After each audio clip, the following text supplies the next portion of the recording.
Hello. Sorry. Hello. More Kerbal Space Program today. Hello, Surfcaster. I'm going to actually be landing on the moon, unlike on Saturday. Sorry for Monday's stream instead of on Sunday. That is because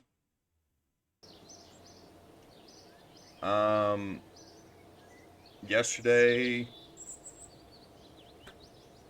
I woke up early, took a nap at noon, and then woke up at 10 p.m.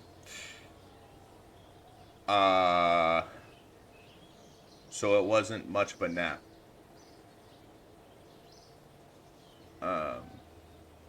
But because of that, I didn't have much time to stream, so I figured I would just do it today instead. So let's get right into it. Now on Saturday, if I remember correctly, just to be sure that I did actually accept the missions that I believe I accepted.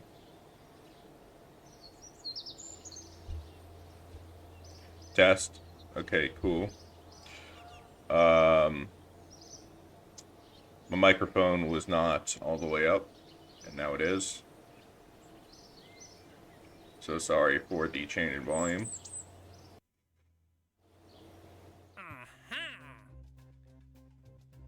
Yep. Planting a flag and exploring the mun are accepted. Yeah, sorry about that, Surfcaster. So now I believe that I have this saved, and I do actually. What's the auto-saved version? It is simply the same, except there is unretracted parts. Okay. So let's go with this. Let's also... I'm going to go ahead and bind an action group, if possible. It looks like it is possible. So that the action group for one will now extend and retract the staircase.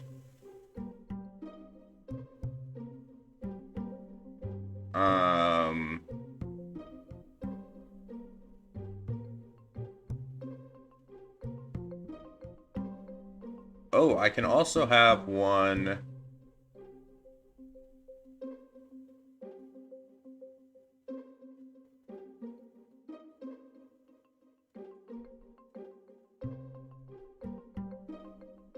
I could have one to do the science, but I don't think that would actually be helpful because my goal is to do one of each, and I think you can only bind the symmetric parts all at once, though that might be incorrect. I'm not sure. Anyway,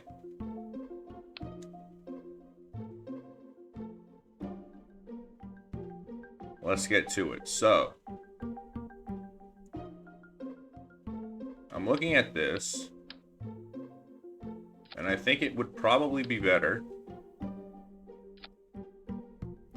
to do something like that, so that it is more likely that I actually survive re-entry. At least I think. But from here, we get a coupler. And stick it on the bottom. And then we get an engine. And we start, or sorry, not an engine, the fuel tank adapter thing. And we start building up our rocket that's going to get this into orbit. I am a bit scared. Honestly, I might get a slightly less efficient engine, which you can see from the ISP. A higher number means that you get more force per unit of fuel. I don't remember the exact units, but it's something like newtons of force per kilogram of fuel or something like that. But I'm a little worried of only having 55 kilonewtons of thrust when it comes to lifting off the lunar surface. And because I don't have a mod that can let me test it, I think I'm going to add on... I think I'm going to have a larger engine that is less efficient, but still hydrogen. So, like, this one, which has, like, quadruple the thrust, but it does have 40 less specific impulse, which is what ISP stands for.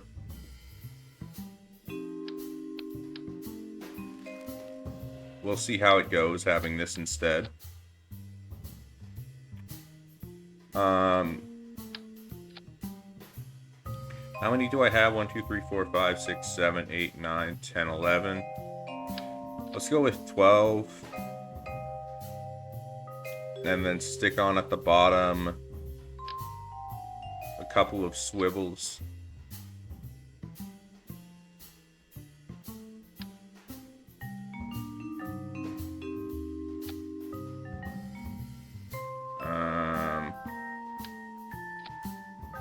Here we are.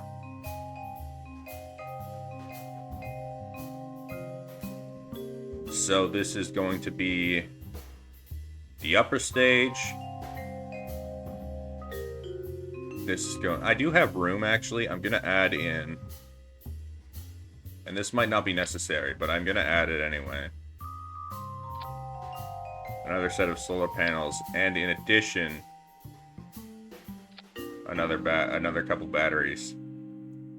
Just in case, because you never know what could happen. And then, from here, we get to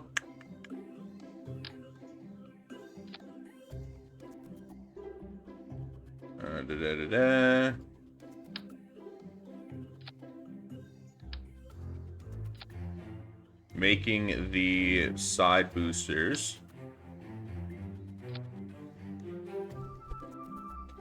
By making them, of course, I don't mean actually making them, because they come pretty much pre-made. But simply attaching them to the ship.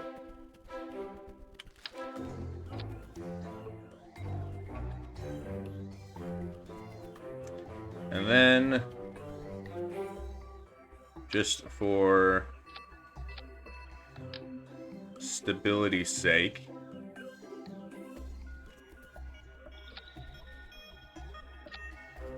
let's attach all of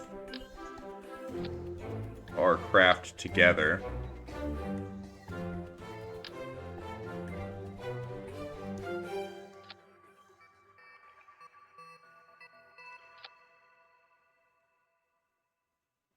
Like so. And actually, I might remove these because I don't think they're going to be necessary. I will attach to this stage, though. So this is going to be our maiden voyage, hopefully to the Mun, and a full landing. So let's see how far we get on this first flight. There's a high chance we don't even make it to orbit. Well, making it to orbit actually is pretty much guaranteed. The problem will be making it to orbit on the first two stages alone. That is the problem.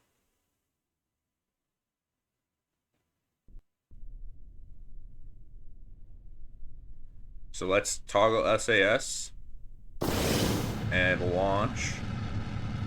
Now, notably, I do not have a fairing piece that is large enough for my lander here. So it is just being launched without any sort of aerodynamic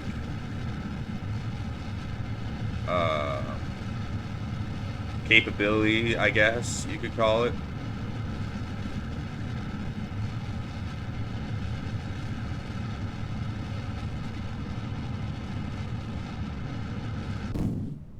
Let's toggle the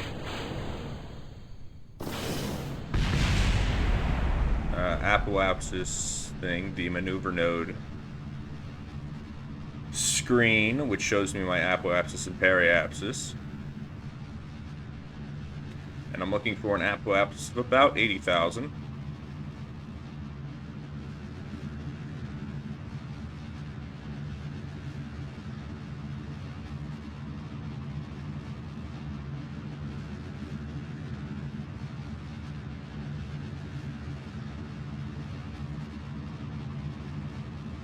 Alright, let's cut the engines and time warp up.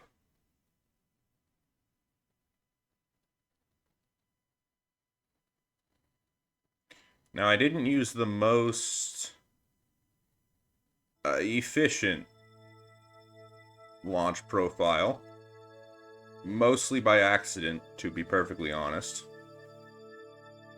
Also, I am completely screwed in terms of the direction I'm going. But it's gonna have to do, because I don't have much of a choice anymore.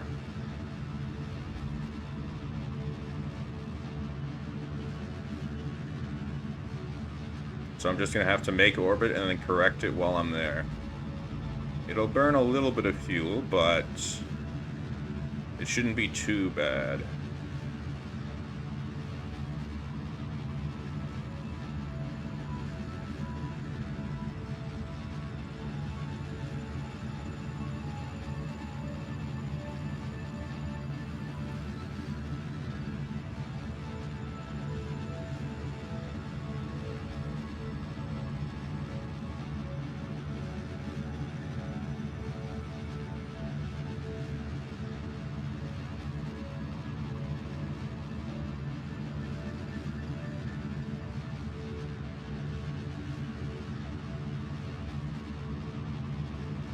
So as expected, I did not make orbit.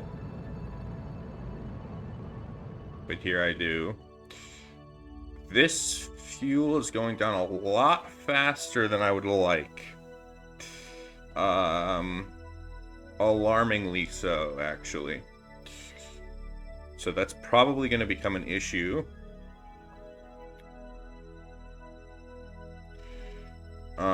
But I'm just going to see how close I can get so that I have a gauge on how much more I need. So here I need to head over to my descending node so that I can raise, or not raise, but I can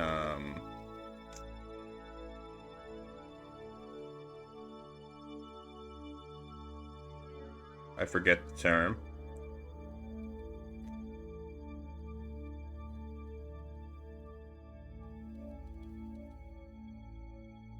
I believe it's this symbol. I think it's actually the other symbol. That's purple. I think it's the triangle. When you're at the descending node. So I need to go to here.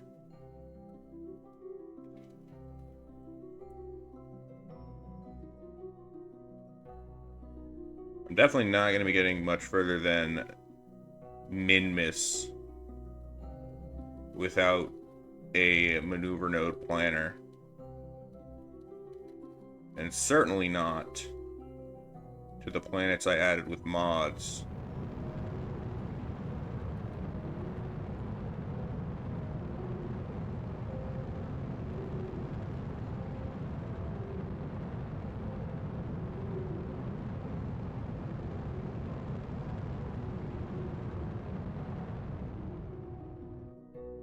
Okay,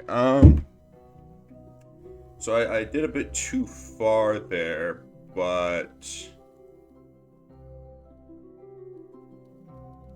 maybe I can fix that on my next attempt. And I need to be at the one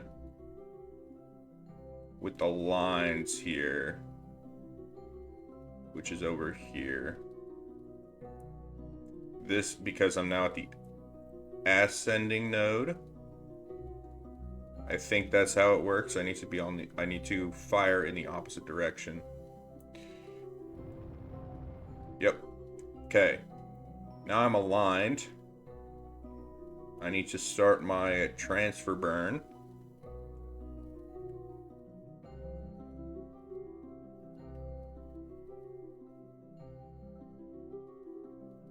So I go to 45 degrees off. And I start burning prograde.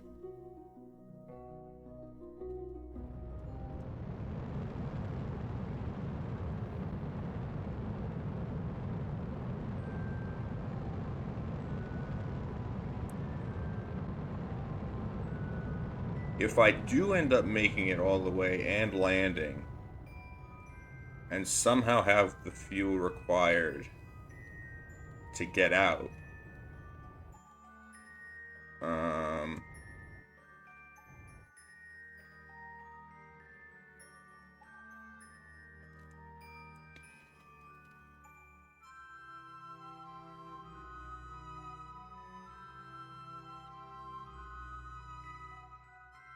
somehow my periapsis is listed as there, which is very interesting. But if I do end up somehow having the fuel to land and escape from the Mun, which I do not expect to have, but if somehow I do get it, then I'm definitely going to have to be arrow braking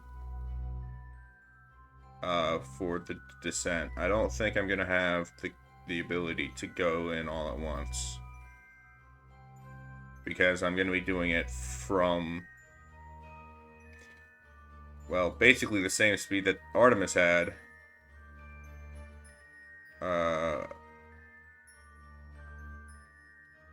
Watch the launch and the landing if you haven't already, because it was pretty cool. Let's go ahead and warp to periapsis. Now, I fully expect to not even be able to land, let alone escape the Mun. But we can just think of this as a sort of test run of the rocket, which you can see here.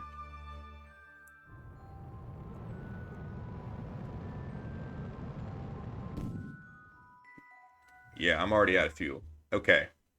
And the reason it says I have a little left is because it's not actually balanced evenly. I have slightly more LH2 than I need for the amount of oxidizer that I have. In fact, I can actually do the math to see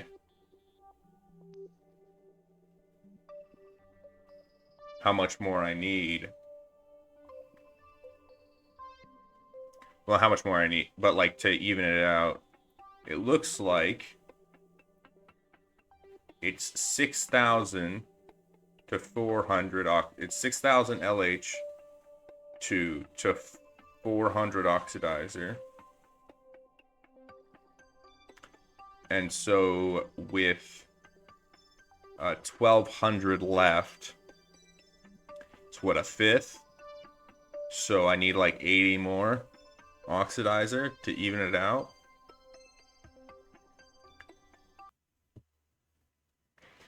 Now,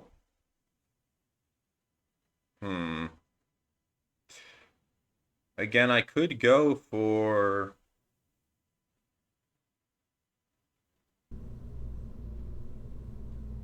landing on the Mun with the less powerful but more efficient hectate engine Um, but again, I'm not sure how that's gonna go, so I'm hesitant to do it. Firstly, though, let's get a little bit more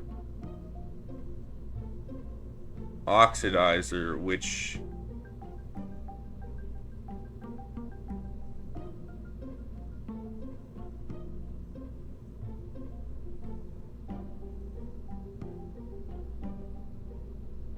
how do I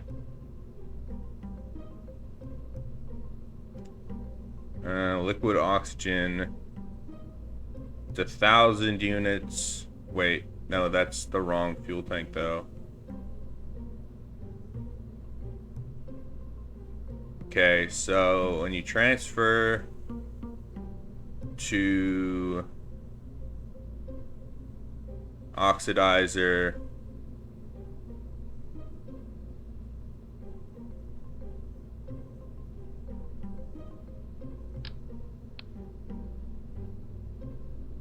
$90 and a $110 becomes just $200. Okay, so it's 1-to-1. So I need like what? What was it? I needed 80 more. So I'd preferably take something that has 50 or like 40, but I don't think that's something I can do.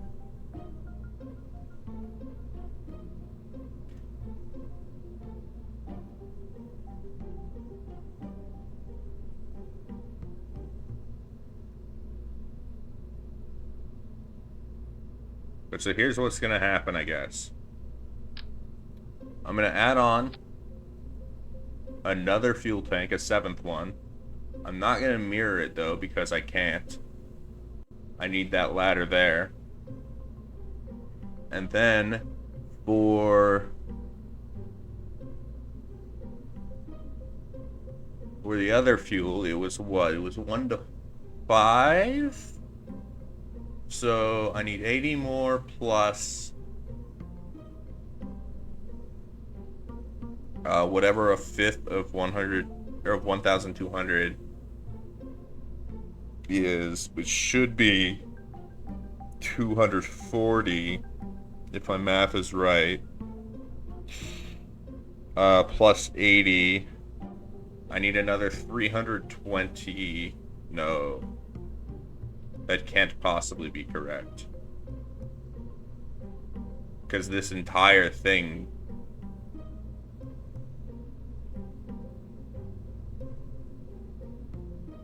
Let me see the engine.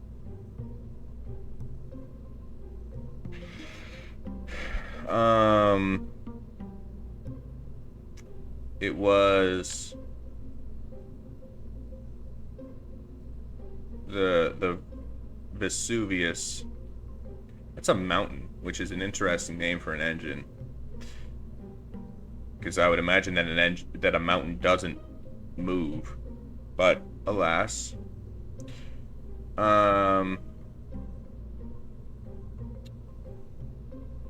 Definitely not 1-to-5. What was I even thinking?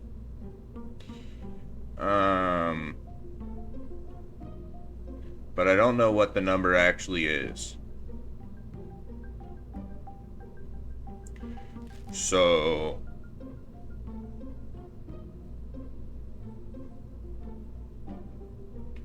what was it? I had like... I think I had drained 6,000 for 400. Which is a ratio of 15-to-1. Which means that I would need 80 plus whatever a 15th of 1,200 is.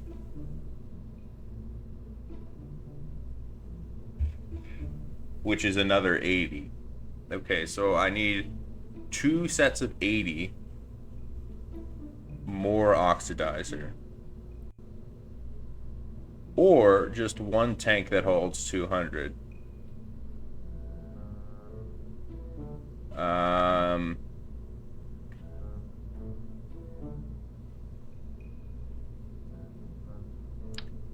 Alternatively, I could use one of these, but that would take some rearranging.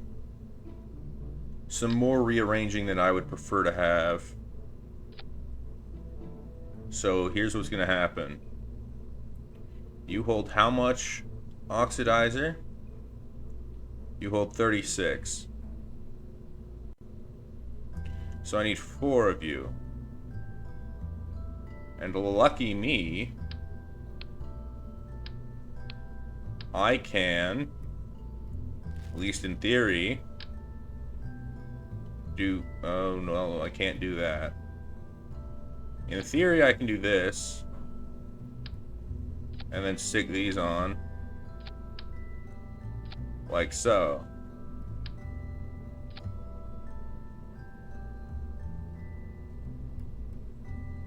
Which is incredibly scuffed. But it should work. And that's the important detail. Now, in addition to that, I'm also going to try to replace the engine with the more efficient one. And this might not go so well. But that's why we try things with live Kerbals. Because it's more accurate to the real thing. And we don't care how the Kerbals feel. So let's save and launch. And see how this one goes.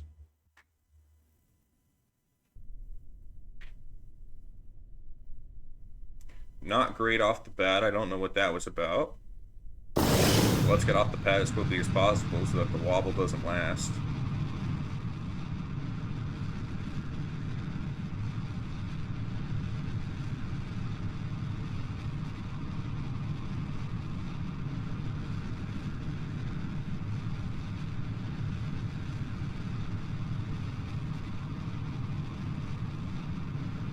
Get on my launch profile of hopefully due east. I am going completely the wrong direction here. Oh my god.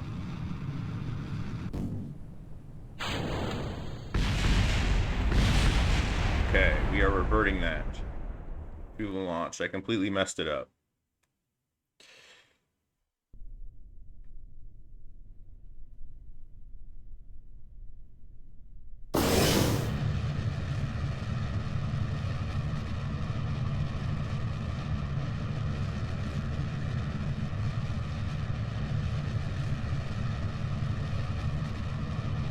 Start the turn again.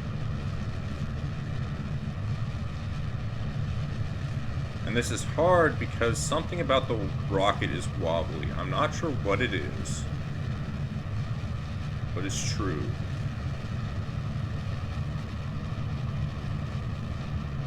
Or maybe it's just that it's lopsided. It could just be that it's lopsided now that I think about it.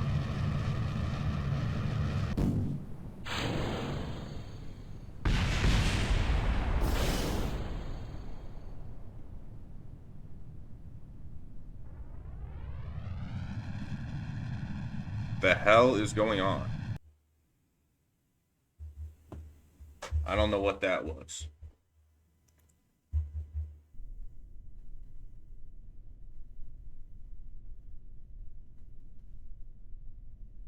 Here's what I'm going to do to make it easier on myself. Hopefully. I'm going to rotate the entire rocket 90 degrees. What this will hopefully do is get rid of the sort of lopsided nature of it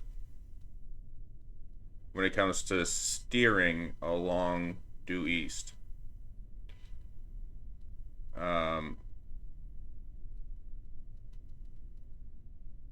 I believe S is the direction I need to go. Might be W. We'll find out shortly. Okay, it's W. It's the direction I need to go.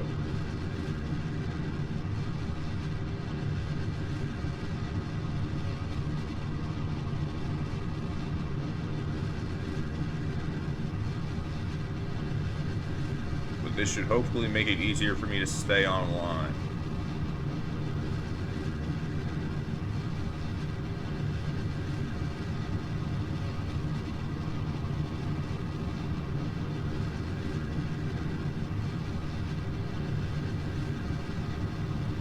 I went a little bit beyond my target orientation.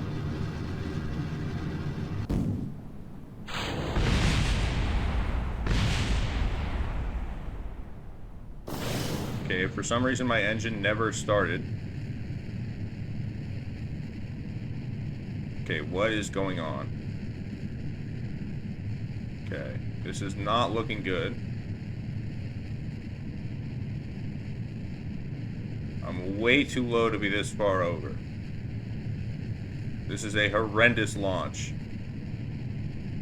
What is happening?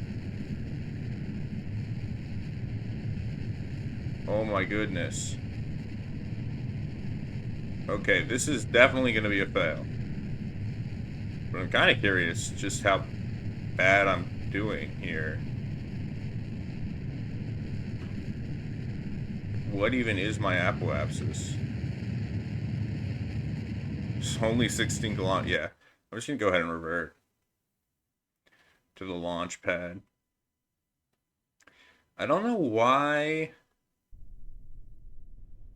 I'm suddenly completely unable to control the rocket once I drop off these thumpers, because my control surfaces are still there. They shouldn't be dropping off with the rest of the rocket. Not with the rest of the rocket. The rest of the rocket is still there with the side boosters. But whatever.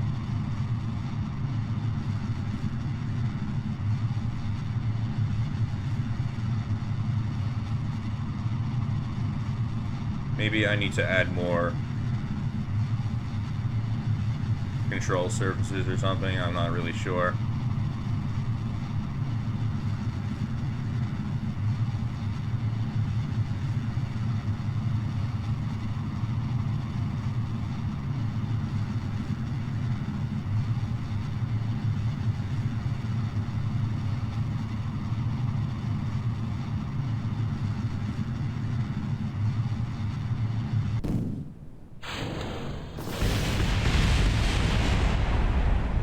What the hell is this, bro?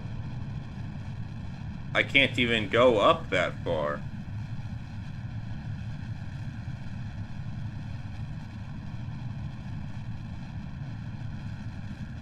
Okay, something severely wrong is happening.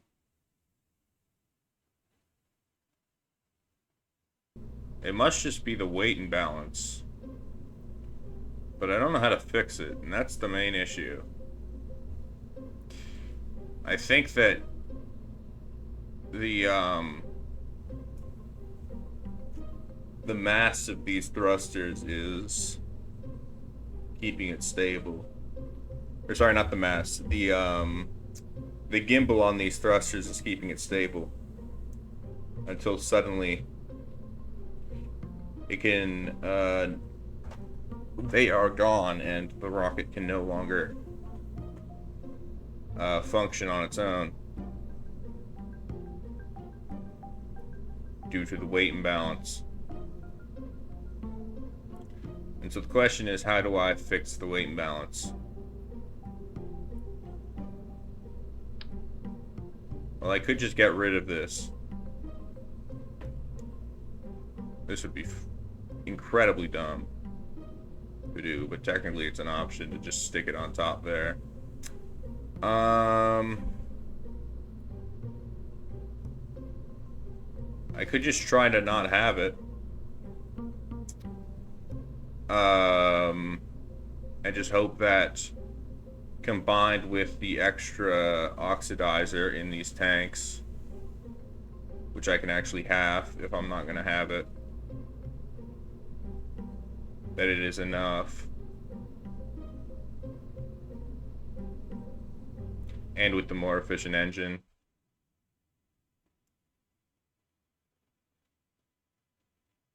Let's just try a launch without it and see how it goes.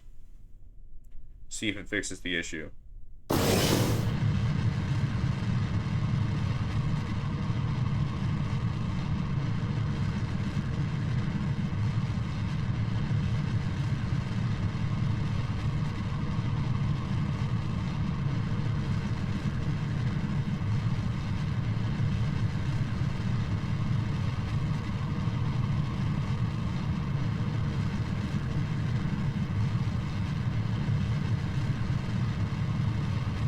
Well, it definitely feels more stable already. But let's see how it goes when I ditch these boosters.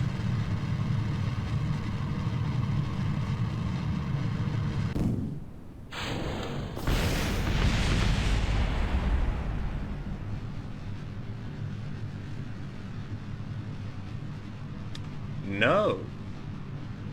It's still not enough. How did I make it up the first time? Is the problem just that I'm doing too aggressive of a tilt? That might be it. I might need to just get higher without the atmosphere before committing.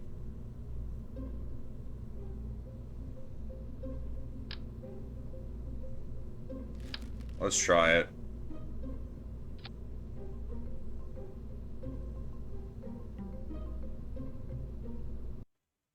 So I'm just going to go straight up this time, just to get as high as possible, and therefore into as thin of an atmosphere as I can.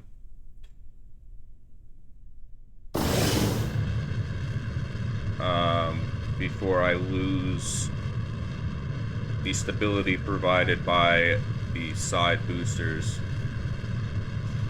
And hope that without the atmosphere getting in the way, that merely the gimbal on these two swivel engines is enough to keep the whole rocket stable. I don't think it'll be, but you never know, I guess.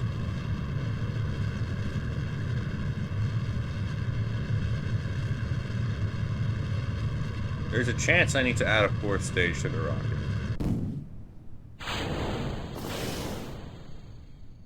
I forgot to throttle up. Okay, and for those of you wondering, no. I was not throttled up, which is me being stupid. Please point prograde. Please tell me you are able to do that. Thank you.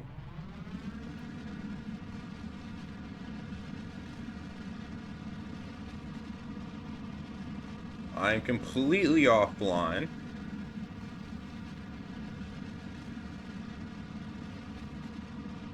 And honestly, I think I want to be here.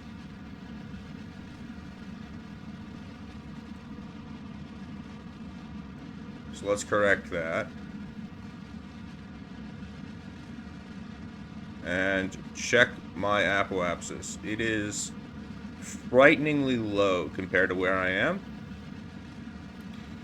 But it does look like I will make space.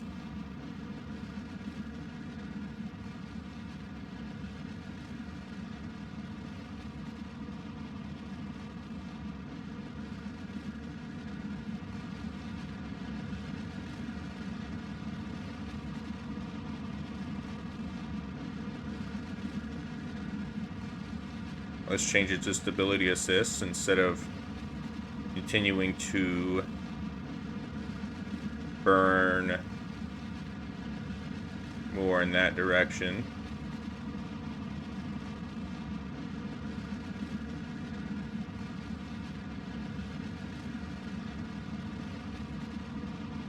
Alright, my apoapsis is high enough. So I'm going to go ahead and cut my engines and wait until I get there.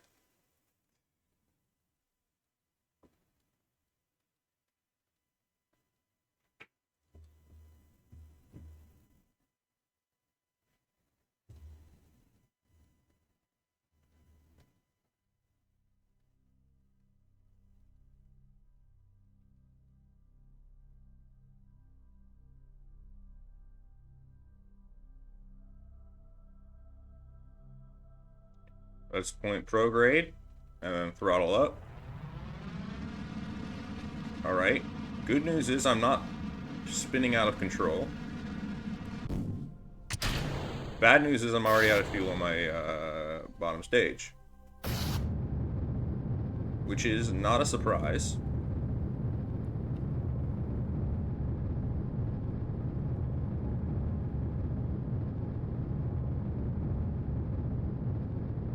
As I did a horrible launch profile.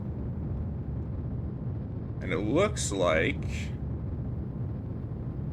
this launch might actually work, assuming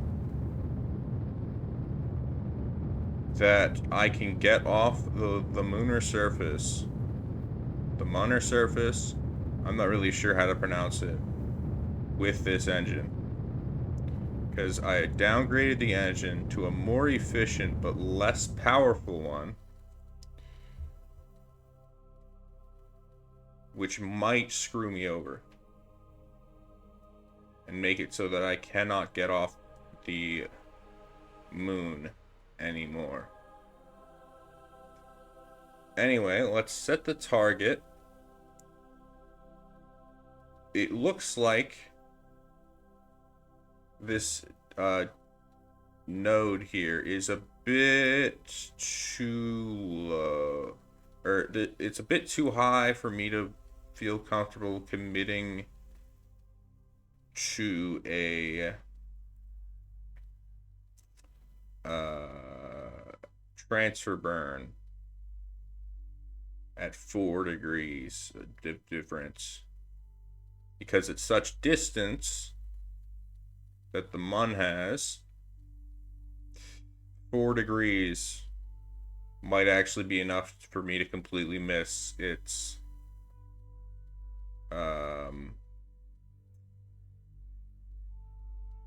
sphere of influence, which is the area of space where its gravity has a noticeable effect.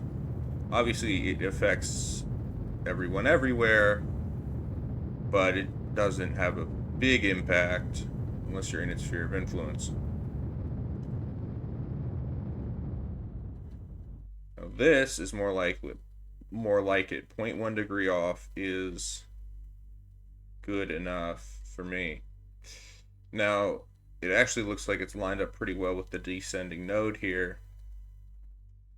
So I'm going to go ahead and turn SAS prograde for later. And then time warp to the descending node. Oh, and by the way, I was going to show you the craft in orbit, but it looks like the sun is on the other side of the planet, so I cannot really do that.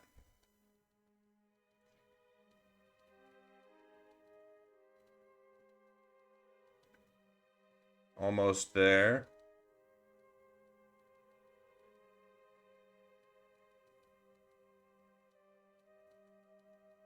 There we are. I might have waited a bit too long, to be honest, because of the less powerful engine.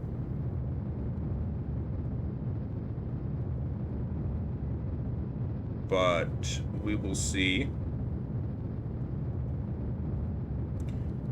I mentioned this on Saturday, but I don't think I mentioned it today. I don't really want to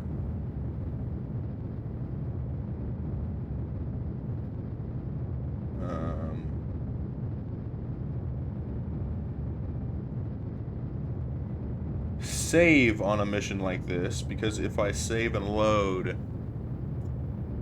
then I am left with a situation where I cannot revert the flight.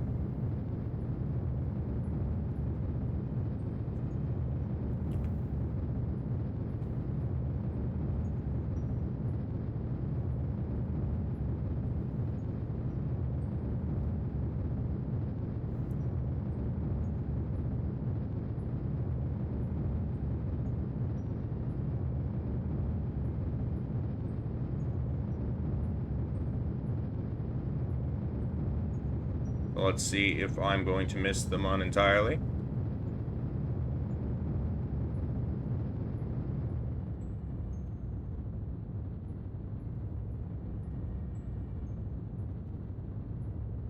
Looks like I will not.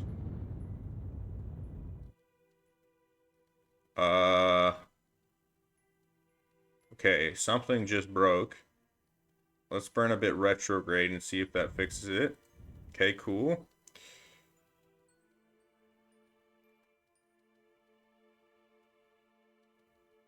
Alright. Now, this is our lander in all of its glory.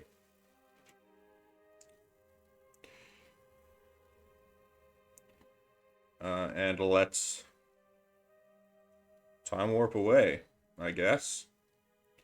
Time warp to the Mun encounter.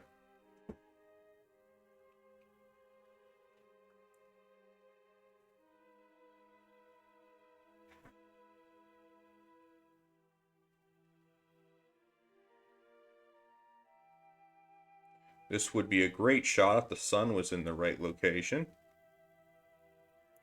But alas, it is not, so I'm just getting the dark side of the Mun and Kerbal. But could you imagine if it was day on both, and you could just see clearly the Mun and Kerbal? That would be the sight, wouldn't it? Ironically, this would be an incredible profile. This is called a free return, although not a great one, admittedly, but it is still free return, as it means that if I do nothing here, I will return to Kerbal. And this is used in real life, for example, the Artemis program. Because if something goes wrong, you do not want to strand astronauts in orbit of the moon. That tends to be considered a bit of an issue to do that, actually. Some might call it suboptimal.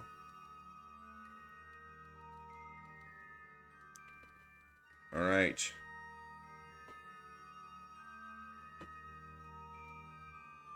So, let's burn retrograde here.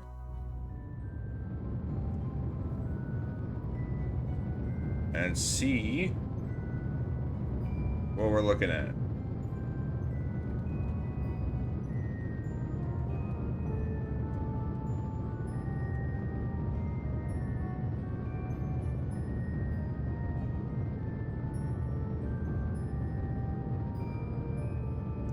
Alright.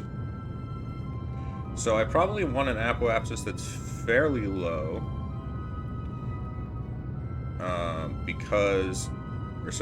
A periapsis fairly low. Because the lower it is, the less speed I have to bleed off when I go in for a landing. Now I want to go ahead and warp to periapsis here and burn retrograde again and get into a nice circular orbit low around the Mun. And this is going to do two things for me. Well, firstly, it's going to let me EVA this dude and see what biome I'm over. It is over the highlands. That's good. That means it is new science. Now, any of the other experiments that I have will, I believe, be repeats. Yes. Okay, so then, burn retrograde again, and get my apoapsis down to about 30,000 as well, although it might swap to periapsis. That is to be expected. That is too low. I don't know what height the surface features of the Mun go to, but I want to be safe here. Let's go for 25,000 as my lowest. And then warp again to periapsis. And this time, I'm actually just going to do another slight correction burn to lower that down a little more. Just a touch more, not by much. And then... I mean, I might as well check what biome I'm over, right?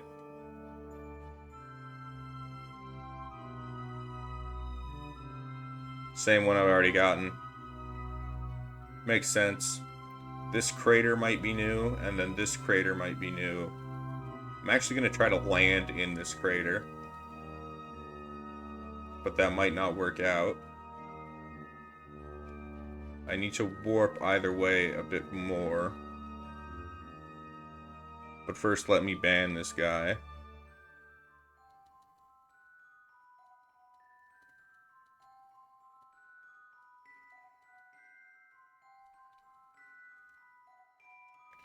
Okay. So once I'm over this crater, in a bit more time, there we go. I'm going to go ahead and EVA out, take an EVA report. It is a new crater, very good. And then I am actually going to drop a save here. Because I think I can still revert for as long as I don't load the save. So we can see how much fuel I have after a landing. And see if I think I can make it. I decelerated way too much to land in the crater that I was aiming for.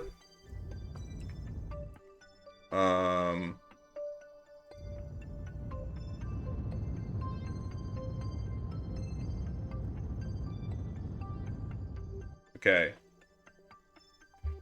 So, from here, I need to make sure that my electric charge is actually going up, and it isn't. Which is worrying. Why isn't it? Why is my electric charge going, or not going up? Ah, I see. It's probably being used by the fuel tanks. But, for as long as solar power is coming in, I think the reaction wheels have priority on the power or something? I'm not really sure.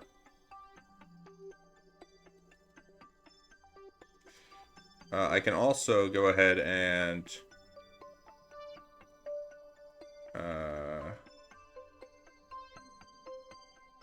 how do I transfer fuel? I don't even remember. Oh, I didn't mean to do that. Okay. Well, I'll still land in the crater. So this is fine. I'm going to drop another save here. And start time warping down.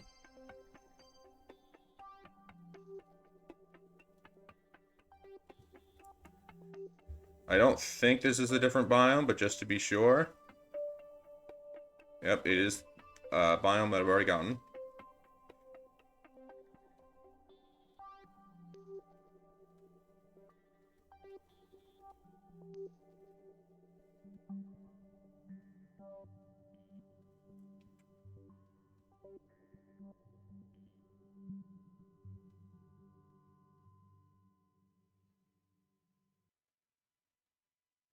Getting a bit low here, but I think still safe just slightly to keep time warping. That might be a bit too low, but we'll see. So we burn retrograde here just to try to kill off all of our speed. And I am over the crater that I was aiming for. That's good.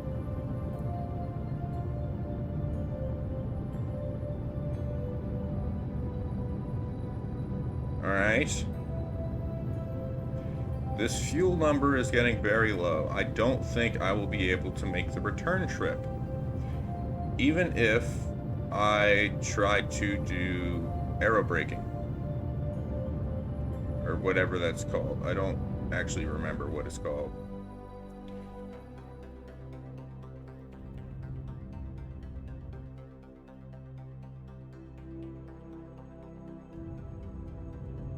So I think I'm gonna have to somehow fit on another fuel tank. And I'm not sure how that's gonna work. Either way, let's lower the gear. And I did that too early. This engine is sticking out lower than my...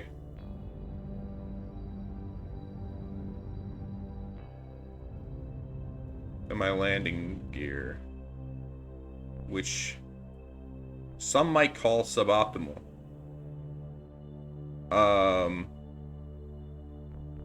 Technically it's a landing. The question is, will I be able to get out of this landing? As in, will I be able to, you know, point back up again? To which the answer appears to be no. Okay, so there are a couple of issues that I've found with the ship. Let's roll onto its back, which is something you always want to hear.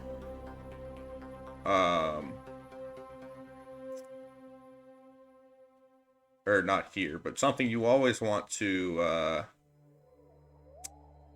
be told to do by mission control is to roll your lander onto its back.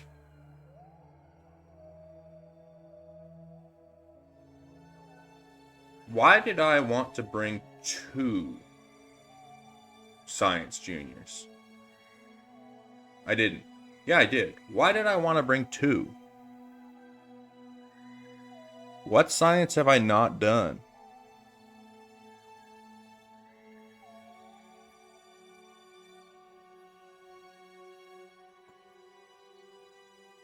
Did I think I'd be able to land twice? I mean, it wouldn't have been a bad idea, but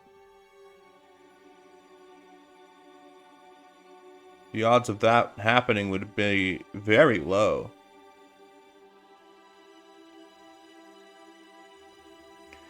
But here's what's going to happen. I'm going to take an EVA report. I'm going to take a surface sample.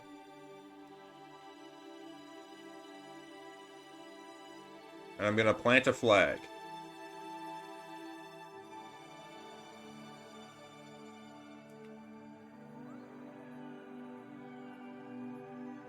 And this is going to be...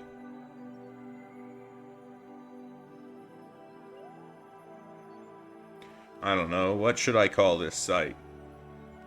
Any suggestions in the chat? Probably not. But I'll ask just in case.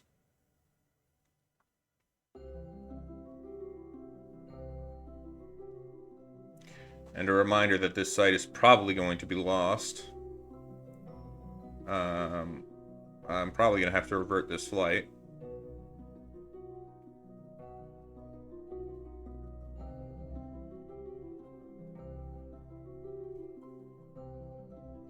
You know what? Let's name this site after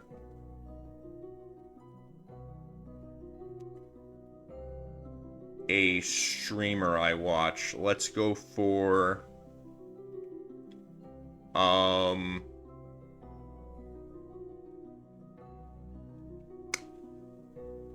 let's name it Minibot Crater or something. I don't know.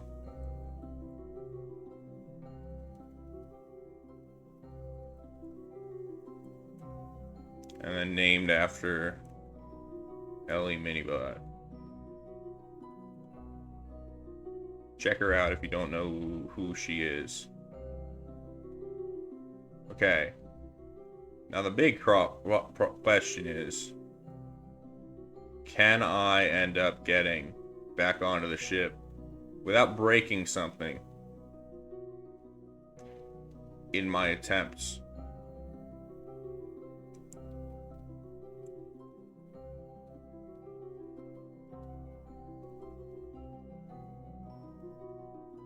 Oh. I can. Alright. Well then, let's try to get back to Kerbal. Now I know very well it's not gonna happen. But I mean, why not at least try, right? So, immediately I'm running out of fuel.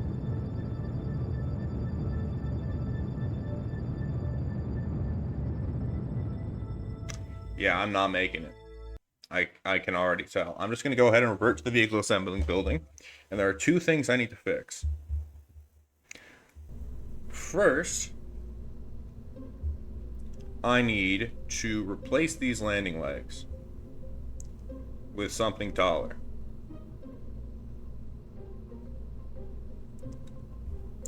Because the engine is larger than it says on the tin. Or at least the bell is. So let's go ahead and replace those with what I believe is the next size up. Even that might not be long enough, but I don't have a longer option. So it's gonna have to do. And I also need to somehow make this work without hovering over anything that is mirrored to more than 4. And I don't know how I'm gonna do that. Never mind, looks like I just did it. And then let's move those down.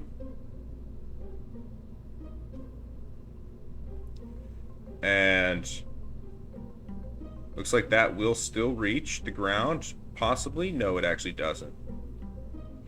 That's a shame. But it's close enough, I think. So then, let's save that change. Secondly, I need to figure out how to fit another liquid hydrogen tank. And I probably only need one more. Alternatively, I could work and make this a 2-stage lander and ditch the bottom half on the mud.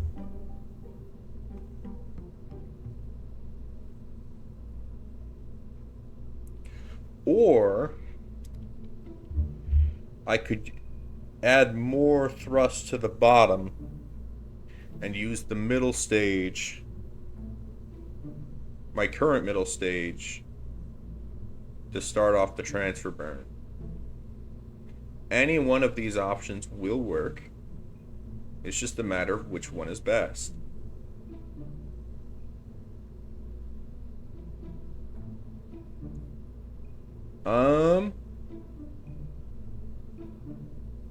I don't know which one is best.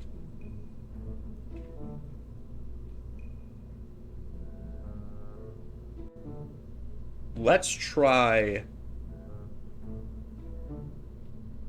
adding another set of boosters to the bottom. Or rather, not another set, or not just another set, but another stage of boosters to the bottom. So why another stage?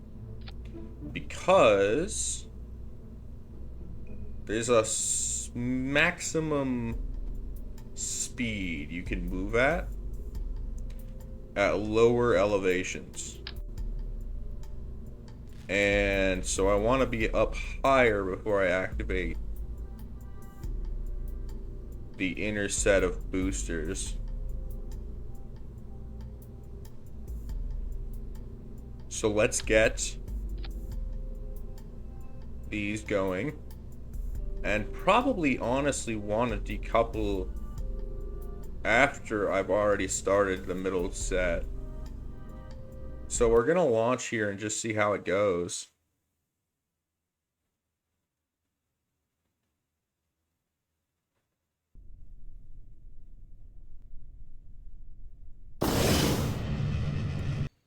Gonna immediately revert that because I need to add struts.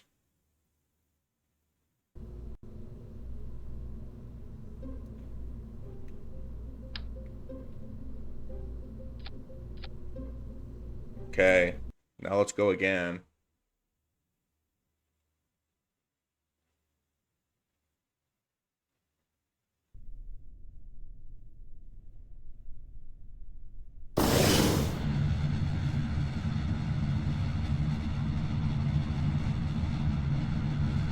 We do have liftoff,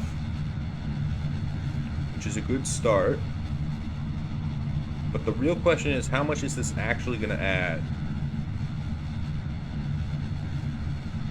to the capability of the rocket? About maybe 200 meters per second, it seems. Let's start up the inner ones as well.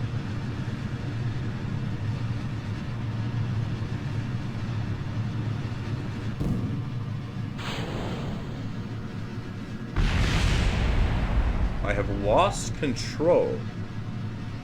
That is interesting. Don't know why that happened, but I can recover. However, that momentary loss of control probably lost me about half of the benefit that having that second stage of boosters gave me.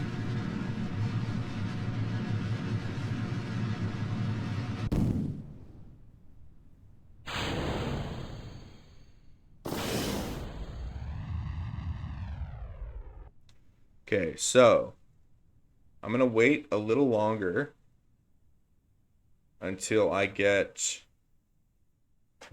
higher up in the atmosphere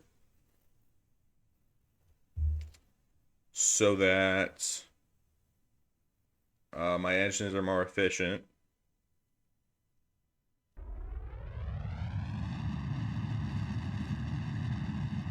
Let's start now.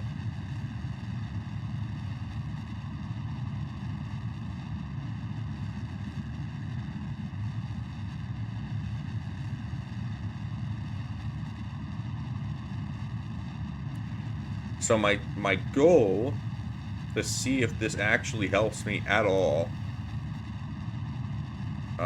is to see if I can get into orbit without activating my lander's engine. And I don't think it'll happen, but it's worth a shot. Now I do note that something I could do technically is just strap a bunch of extra fuel onto the lander and use up that fuel and then decouple it before landing.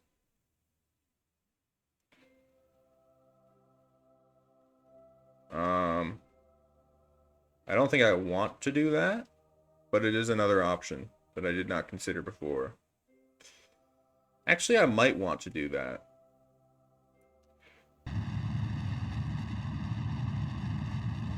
It would basically be another stage without another engine.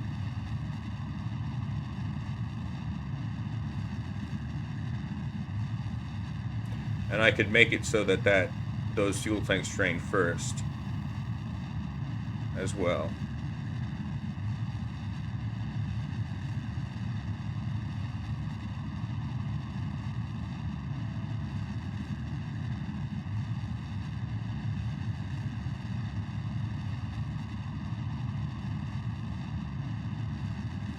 Well, let's see if I get into orbit with this before I consider making any more changes.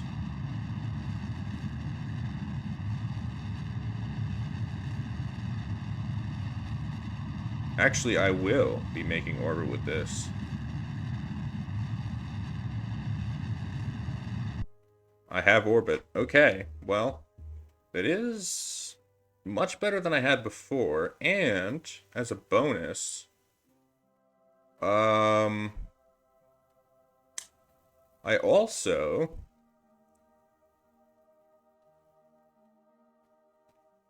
have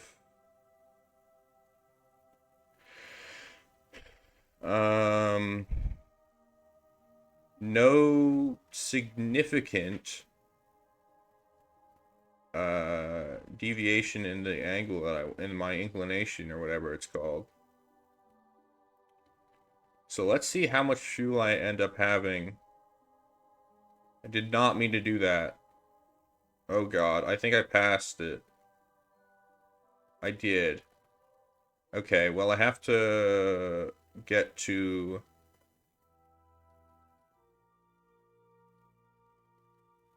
the next window. Again, 45 degrees behind the mun approximately.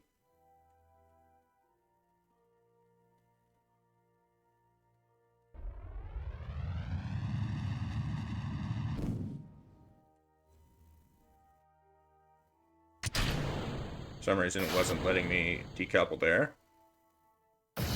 There we are.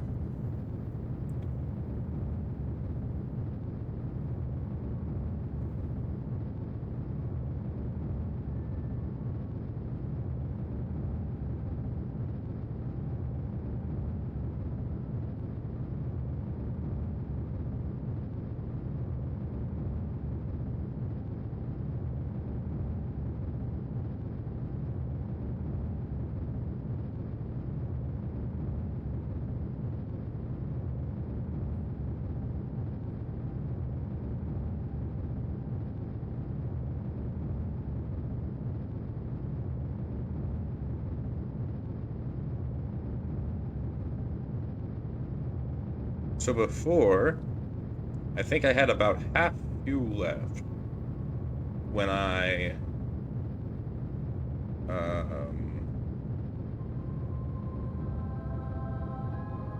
ended up getting to the mun. So this is actually significantly better. Or like getting a mun encounter. So I'm doing way better if I remember correctly.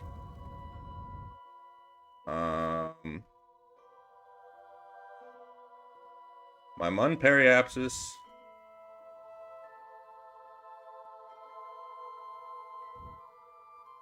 being 30 is great. So I'm going to go ahead and do that. It does mean that I will be moving faster when I'm at periapsis on the mun. So I do need to be more careful about actually pulling off the burn. But it might, if I remember correctly, it will save fuel over not encountering, over the trajectory being higher above the mun. Don't quote me on that, though. Again, having a free return is kind of useless here because I am doing a run where you can revert the flight. But if I was doing a harder difficulty, then a free return would be highly preferred. Especially if you're doing a run where failure is an option. Which I'm not. So let's go ahead and time warp through the change in the body. Again, a slightly disappointing shot of the mun and Kerbal. Let's time warp over to the mun. Periapsis. And I think we might be cooking with gas here. But it's a big might. Let's stability assist retrograde.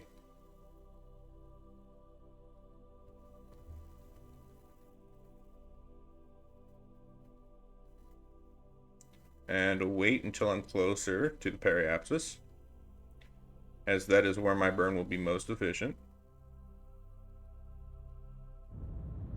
and start it up.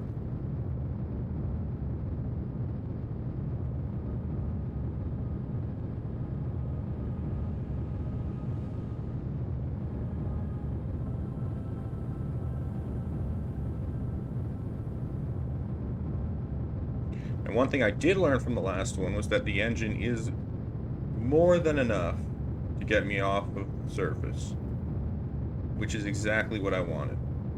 So that's good.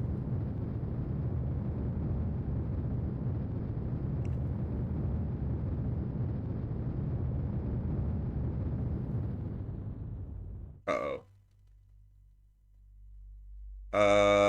I guess I'm going in for a landing on this run, because I'd be wasting fuel if I didn't at this point.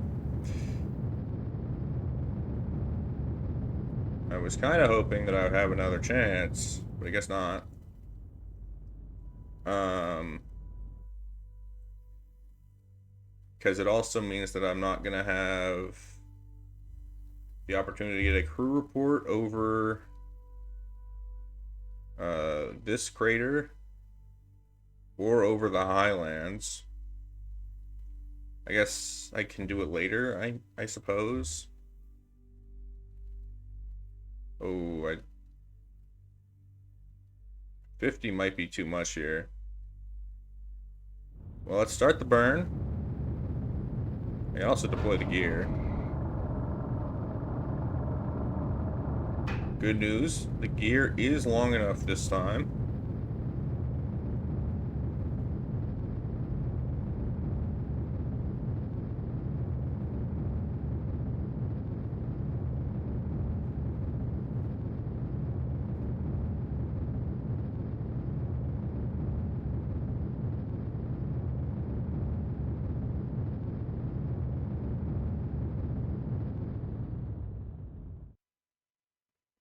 I'm actually going to cut the engine and wait a little longer.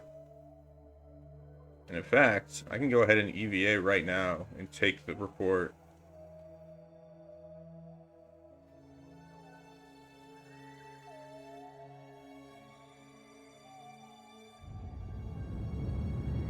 I'm burning the wrong way. There we go. This is retrograde. Now this time, I will have the fuel, I believe, to not only get into an orbit around the Mun again, but also return to Kerbal and potentially even bleed off a little bit of speed on the way. So let's go ahead and make a quick save, and I will actually start loading saves if something goes wrong at this point. So I hope it doesn't go too wrong, because, well, a rescue mission about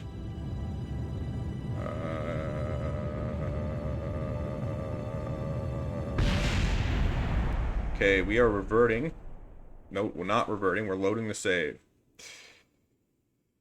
So, I hope nothing goes too wrong, I don't mean a crash. I mean running out of fuel and getting my main man Jebediah stranded. Uh, in orbit. Really about either the Mun or Kerbal. Uh,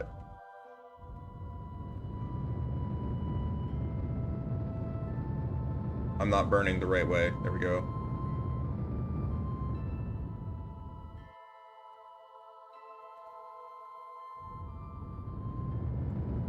Oh, I accidentally went too... I burned too far. Did a little bunny hop there, which is, not the most efficient use of fuel, if you can imagine. Uh-oh. No, don't tip. Oh, God. Well, it's another tipped craft, which is a shame. But it is a successful landing. Let's go ahead and save. And get my sciences.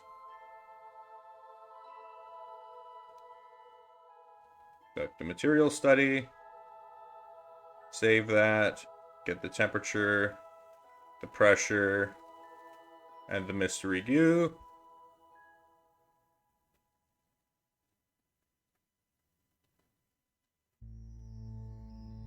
Let's get an EVA report.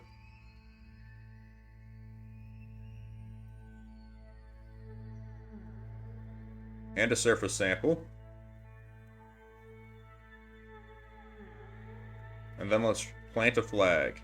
And again, I'm going to call it the same thing I did before.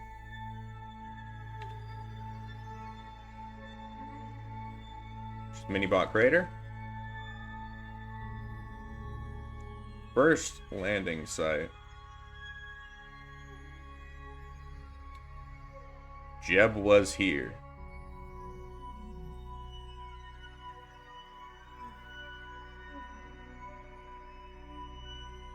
Okay.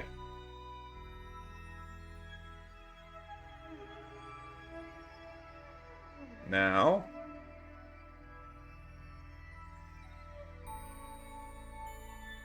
I can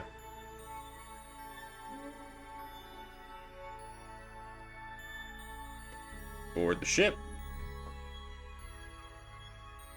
And wait. No, I can't board the ship yet. I need to... Well, I can just do it down the ladder. I need to collect the data out of that. And then enter. And what that does is it means when I ditch this part during reentry, I still have the data.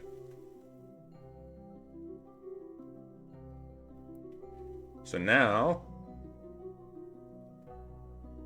what is it that I need to do? Save the game. And then I need to... I could go get data from the surface at another location. I do have another Science Junior. So, I mean, I might as well, right? Okay, this is not promising at all. Okay. Let's load that save. And try that again. This time, let's pick up the landing legs before I do anything else. Because I think that was what was preventing me from taking off.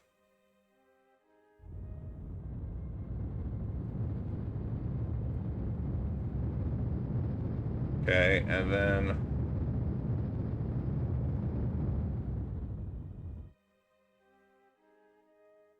Nah.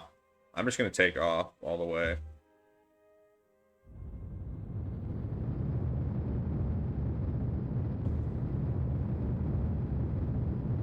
I don't know if I have the fuel needed to be able to afford anything else at the moment. So let's get up to an apoapsis of, I don't know what, 15,000?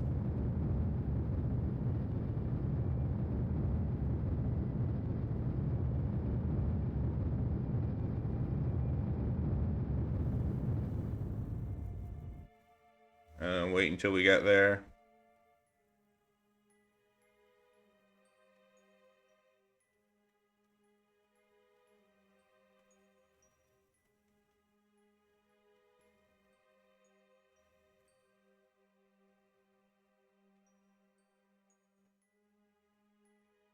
And then burn some more.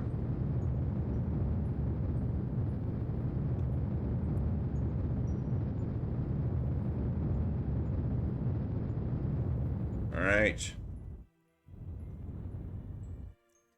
Now, when I burn again, I'm going to be over here as I try to get back to Kerbal.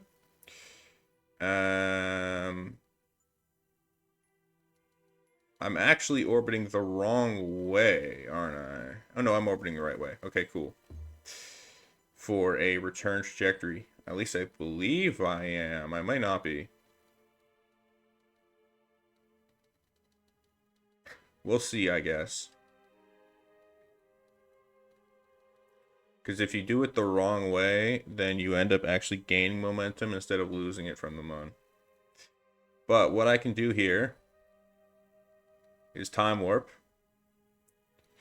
I'm actually missing this crater, which is a shame, but I can still get the highlands. Well, I suppose I could try to get the crater.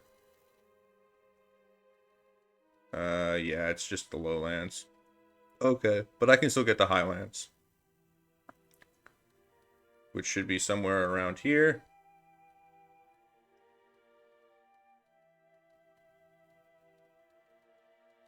Nope.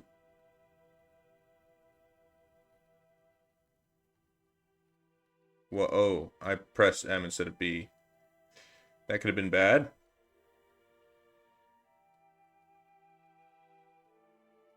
Let's see if I'm over the highlands yet.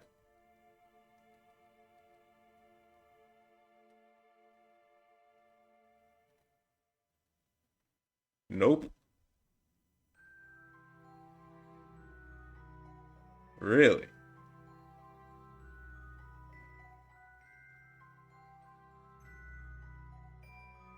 Really? Still not the highlands, huh?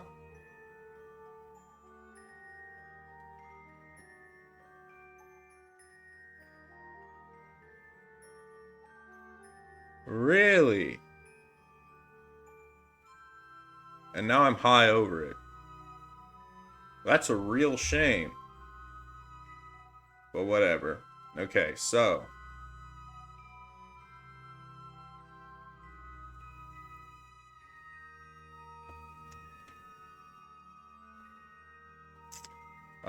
Just to check.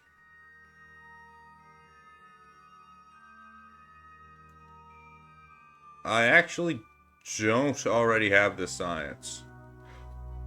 Oh, because if you transmit it first, you can actually get it again. And you get the difference. This is actually something that I was unaware of. But that I will be making use of. Now, I did note before that from orbit, I actually can't reach this. So I'm not actually going to be able to get that data. But I can get the other ones.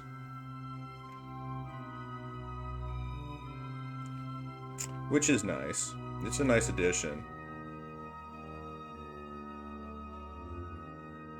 Alright, so.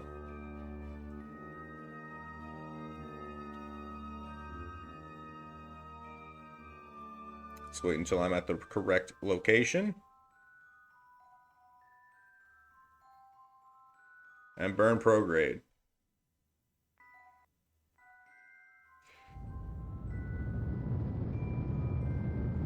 Hello.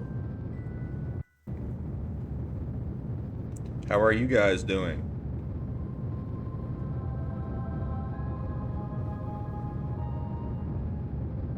Currently returning to Kerbal. Never mind. Currently not returning to Kerbal. As I did the orbit in the wrong direction. Oh boy. Well. I mean, I guess I might as well try it, huh? Gonna have to, I think, revert back to when I was landed, though. And orbit the correct direction. Because I'm actually just gonna do it now. Gonna load the save of when I was landed. Which, thank you. I think it was this one, but it might have been 17. Yes, thank you. I made it myself.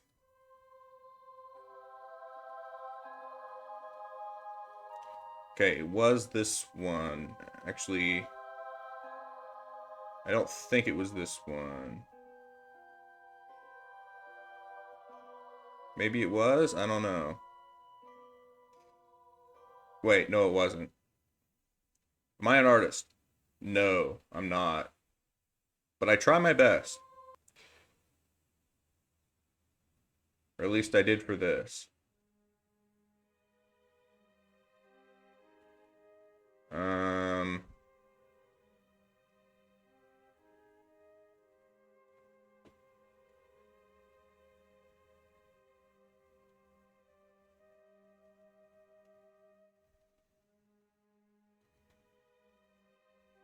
Yeah, so I need to move east, I think,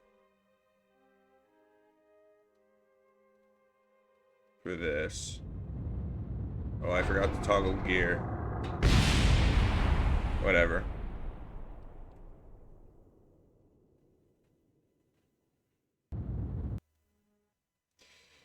Yeah, this is about the only... this is like one of two things that...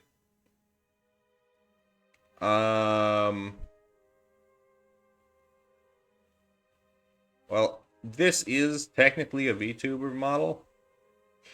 I don't actually have a proper one. Technically, this does use VTube Studio, though, because it tracks my actual mouth.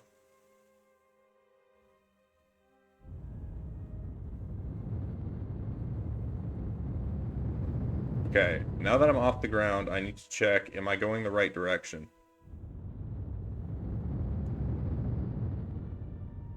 No.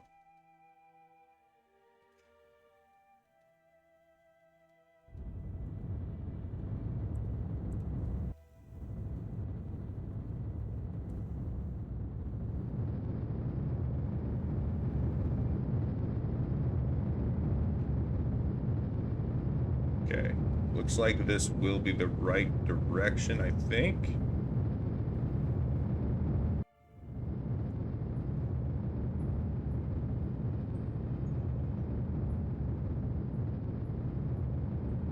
So let's keep burning.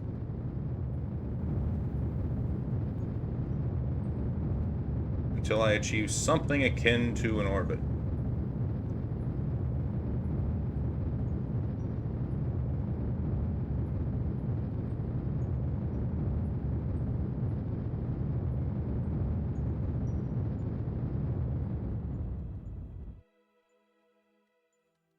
Actually, I'm just going to go up to here and then do it from apoapsis.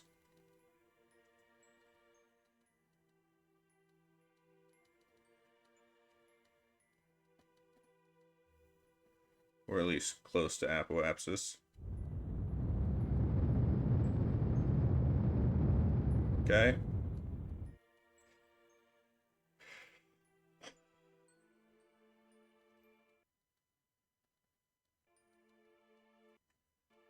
So now...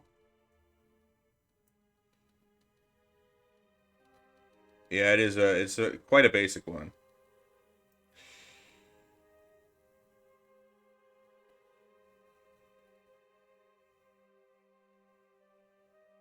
But that is because, as I said, I'm not an artist.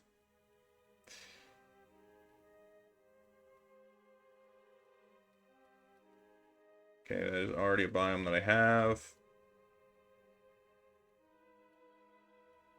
Let's try here. This might be a crater. You like it? Thank you. I think it's good enough. Gets the job done.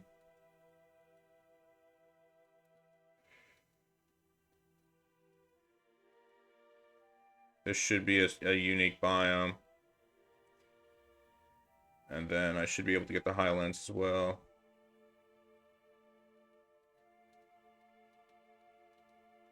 Hopefully.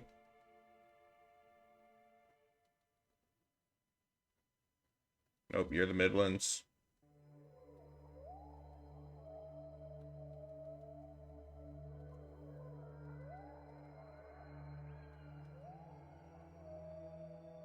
You are the Midland Craters. Well, that is a new biome, but it's not the one I was looking for.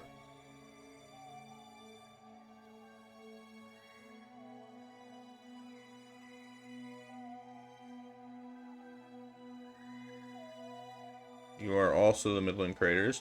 I play space games. Yes, I do. Although, at the moment, only Kerbal Space Program.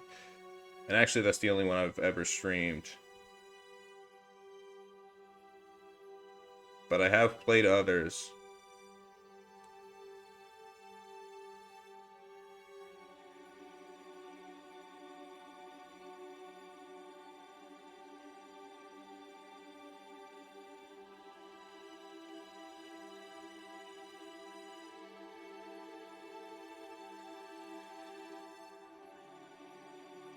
Have I retrieved this from... I think I have, yeah.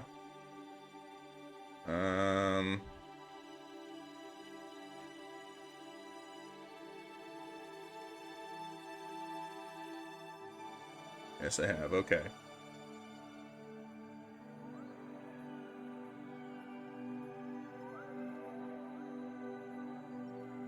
Gonna get this crater as well.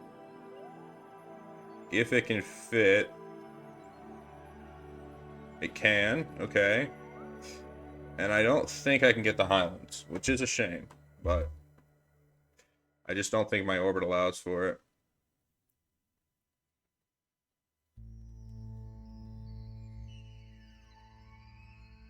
I'm sure I will return at some point, though. So let's head out. Okay, so I want to burn probably from Apoapsis, or at least close to it.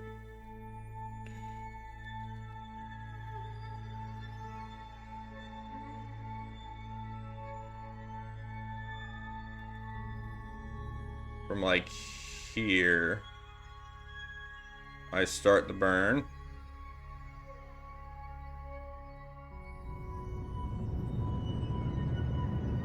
And the moment I get an escape, I stop burning and see where I land.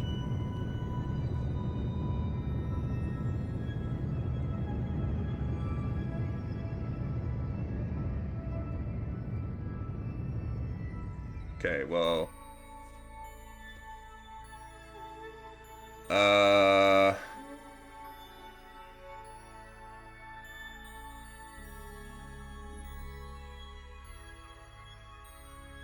You know what? You know what the problem is? I should have saved before this, and the fact that I didn't is a real blunder on my part. Because now I have to redo all the science. But I think the problem is that I'm simply burning at the wrong location. I think I need to burn, like, here, instead of down here. Am I planning to upgrade? No, I'm not. Not really, not really interested, to be honest. I already had an orbit at this point, right? Yeah, okay. So,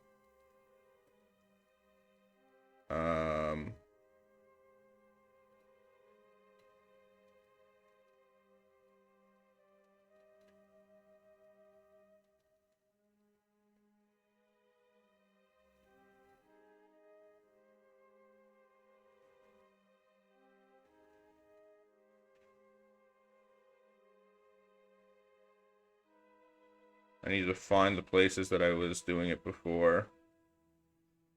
This might have been one of them, actually.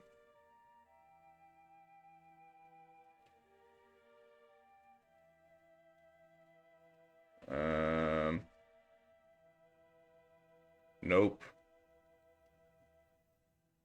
Where did I do it before? Maybe here is considered Highlands, actually. It is. Okay, good.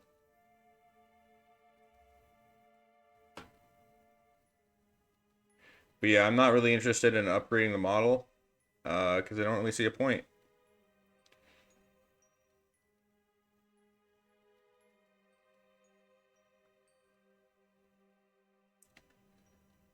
You're still Highlands. There it is. The crater that I'm looking for.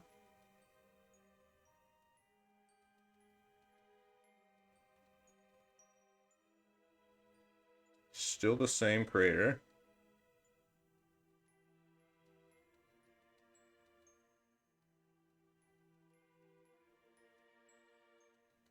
The canyons, that's not a biome that I knew existed on the Mun. Interesting.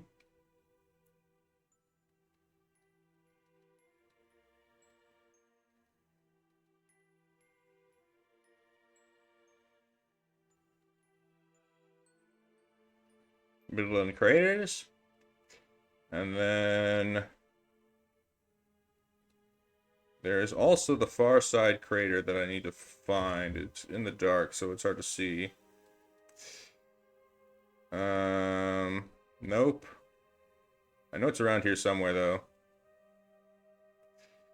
So I just need to keep checking until I get it. Nope, you're the Highlands.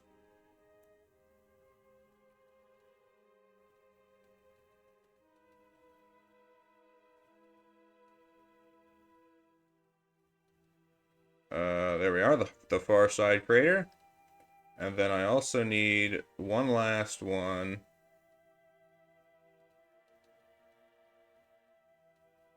Which is this crater here. I think, anyway. I think this is the last one that you can get from an equatorial orbit. But I might be wrong. So now, where do I want to burn? I think I start burning here. I'm gonna save here, though, just in case I'm wrong. But I think you want to slingshot yourself about the mun. Like this.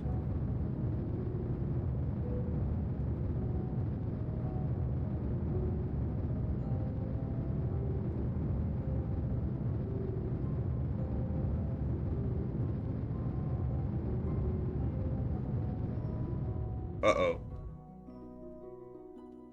Oh, that's not good. Okay, I messed that up big time. And I'm gonna be dropping in like a brick. If I don't correct. So let's try to.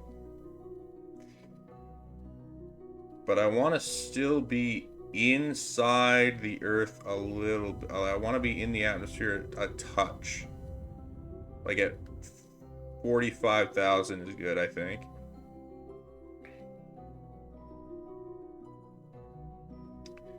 And then I can be outside of map as I leave the mun. Wait. I made a mistake, I think. That I forgot to get these. I did. So I'm gonna immediately load the save I just made.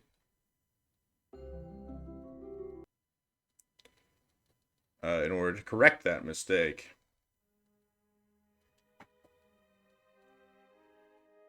So I want to get these for low over the mun. And then start burning.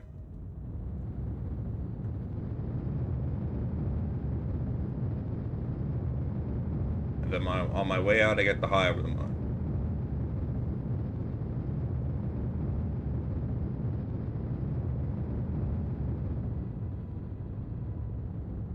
Okay. So I need my periapsis. Be at like 50,000 me. Oh, okay. I went a bit too low there, but not as too low as before. Let's get that touch higher. 55,000 should be enough. My goal is to bleed off speed from the upper atmosphere. Let's make a save here. And wait until I'm high above the mun. Which should be about now. And now I can log the pressure and the temperature data. If I can find the thermometer, there we go. Wait, you're still near the mun.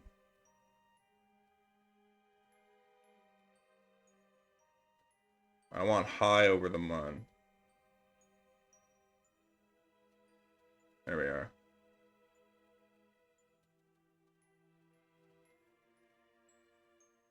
Alright.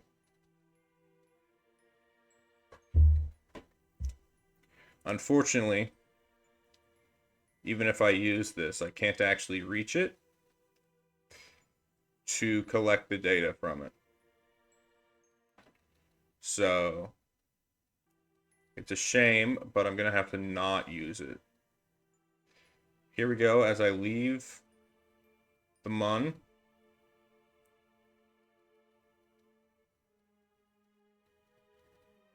for hopefully not the final time, and approach Kerbal.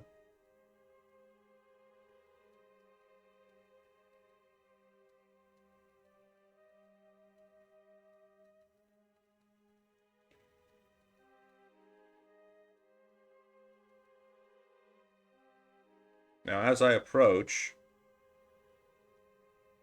I would like to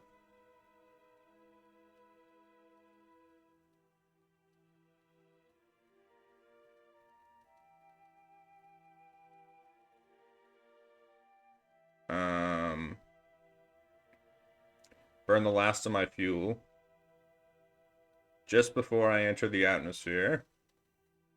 Or I guess actually during the first burn, or during the first entry, I'm going to burn off my fuel and then decouple so that the heat shield is exposed. Now the issue with this is that it will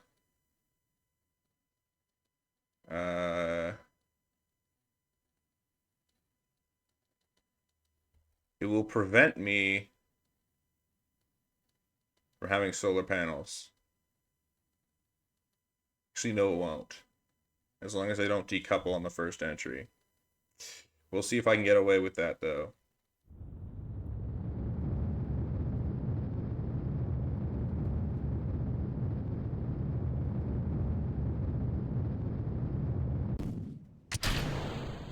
Okay, well, I messed up big time. And decoupled by instinct. So I now no longer have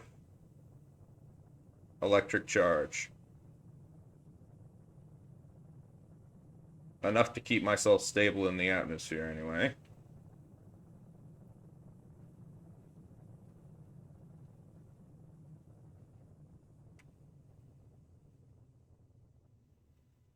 That was the first pass, and as you can see, my apoapsis has dropped severely. So then we simply save and then make another pass. Drop a save and fast forward. That was the wrong button, but luckily I didn't crash right because of it.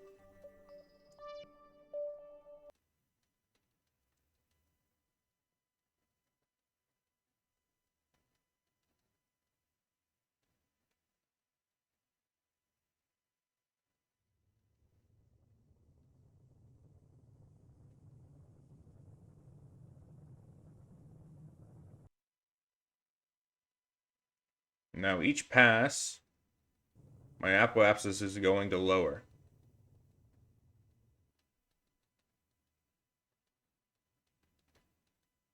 Until eventually, it is within the atmosphere as well. And I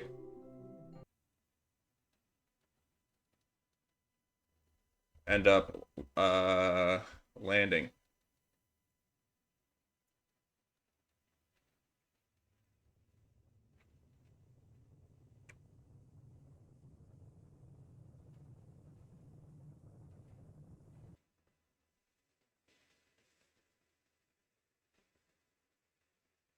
I'm actually bleeding off a lot less speed each loop than I'd like to be. But I don't really have much of a choice. I probably should have put my periapsis a little lower.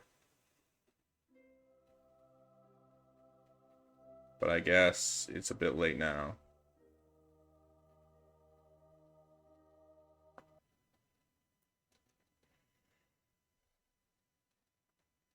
So I just need to keep doing this.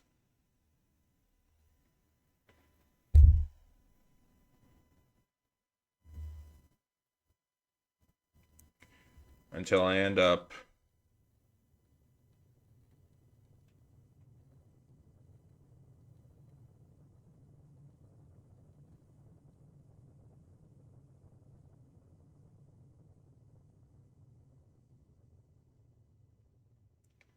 landing.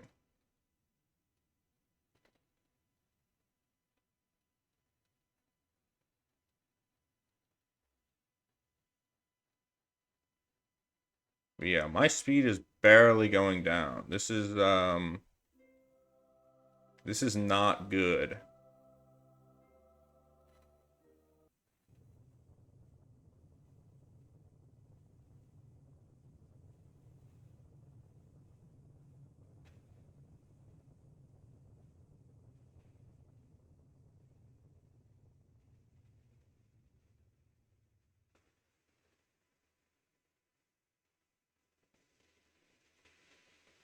Honestly, it's swinging from side to side like this is helpful because it means that there is more surface area exposed for drag.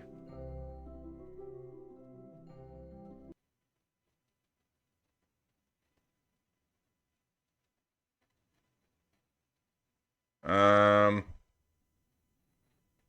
if I'd want to hit a tip on figuring out when to burn while trying to escape lunar orbit, you'd be more than happy to help.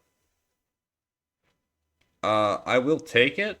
However, I think I'm already on a path that eventually I will land. It just might take a while.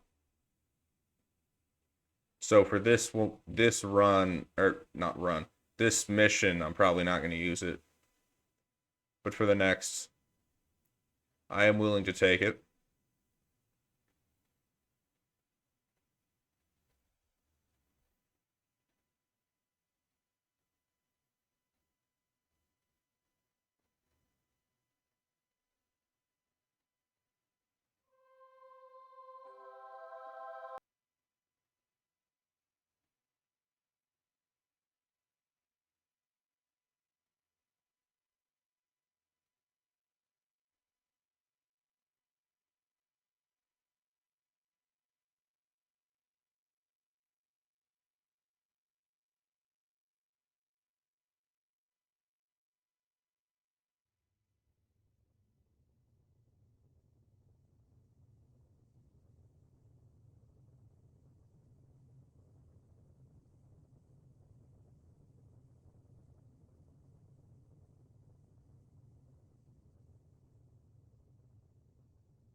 A couple more loops should do it.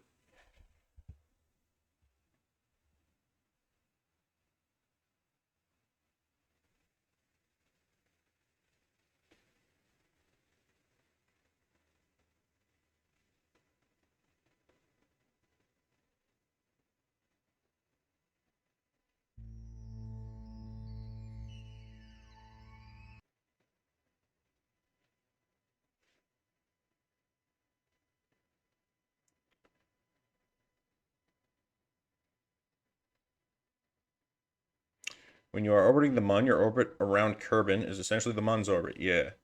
Ideally, ejecting retrograde of the Mun's path is best.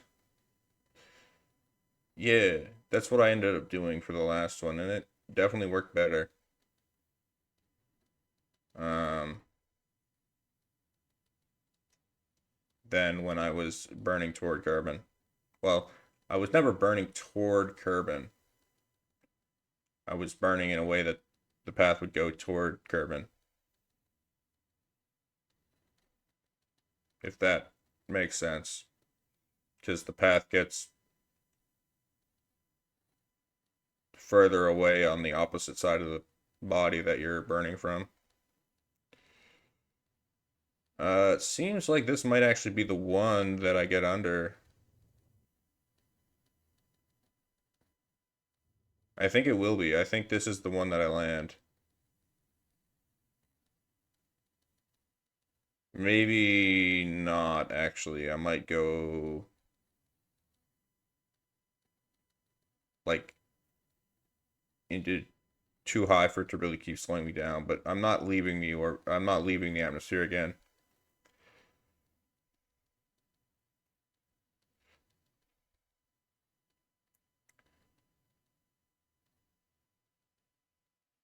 All right.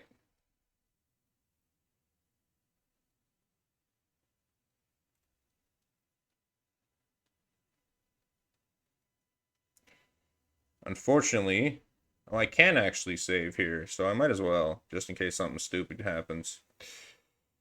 Um,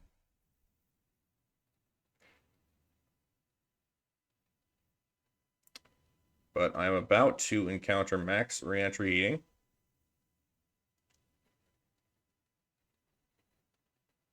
When you slow down enough to lower the orbit into the atmosphere, but not enough that you keep going down.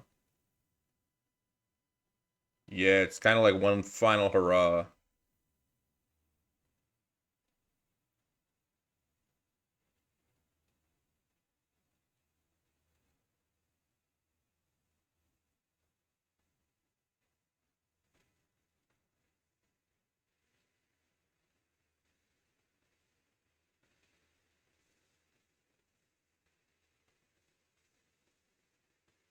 I'm very lucky that I just so happened to design my ship in such a way that it is most stable with the heat shield pointing down, although heat shield is about to get fried during max heating,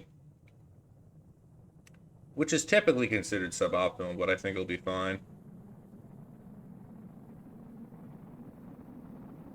Hopefully.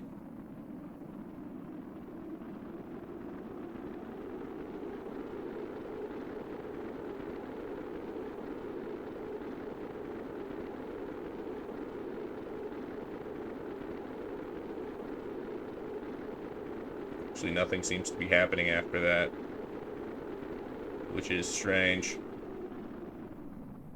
But I'll take it.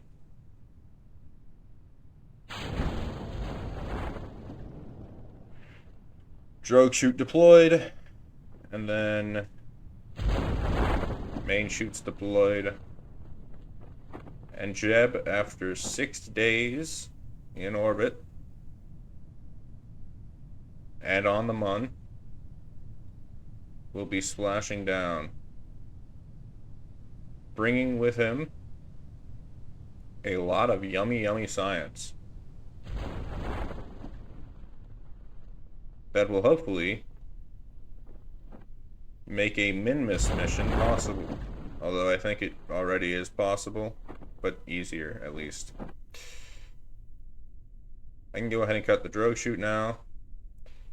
And honestly, probably one of the main chutes. And then we just wait.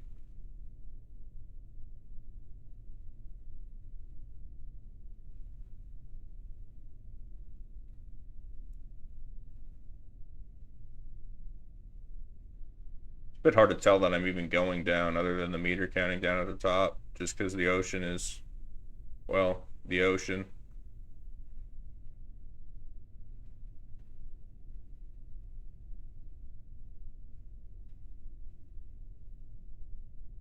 But here we go.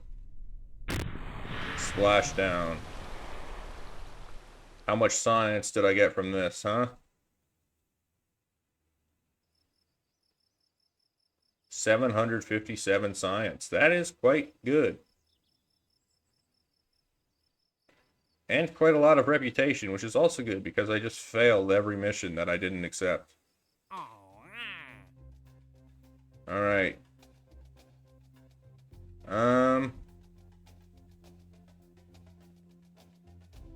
You want to rendezvous 2 vessels in orbit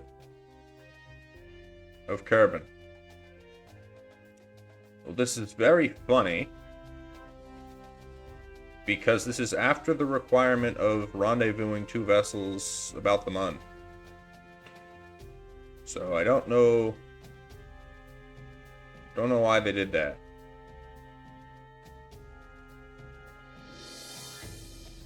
Anyway.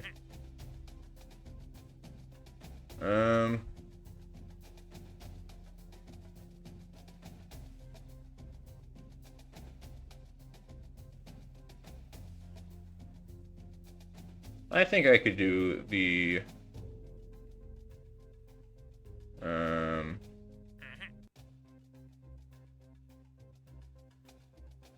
I'll do these 2 later. And I don't think I have a way to do this rescue mission, to be perfectly honest. Unless it gives me control of that Kerbal. So...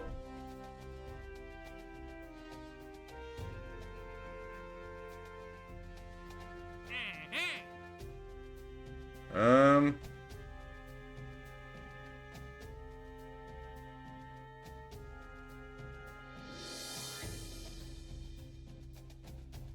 What?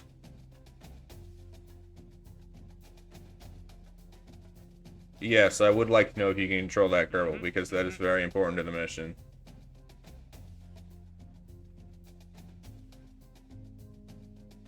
This is a very interesting contract to take. I'm curious.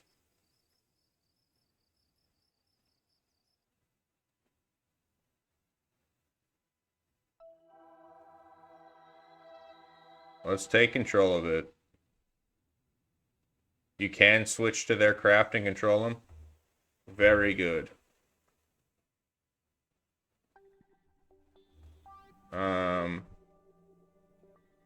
Wait.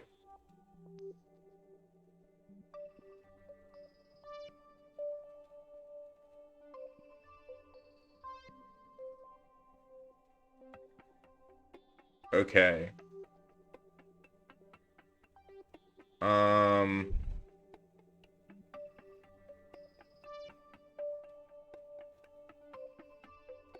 I guess first things first is... Did I really have this much fuel left? No. I have none of it left. That's what I thought. Okay. So actually I can't do that mission. Which is a shame that I have to cancel that contract already, but there's nothing I can do. You want me to land 6 tourists on the moon? I don't think I can do that.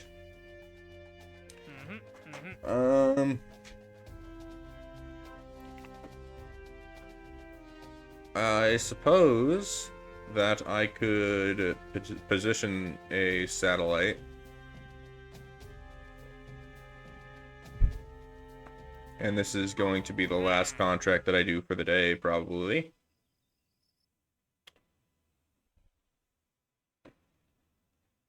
So what are the requirements of this satellite, huh? It needs an unmanned probe that has an antenna and can generate power. Seems like the bare minimum.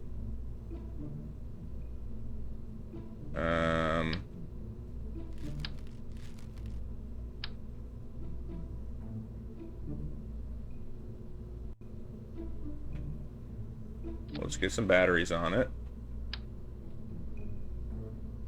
Get a couple of solar panels on it. And then add on an antenna.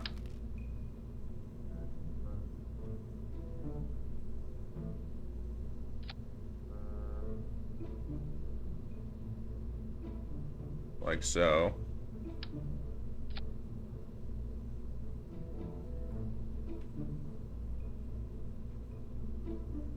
I should actually align this with a direction.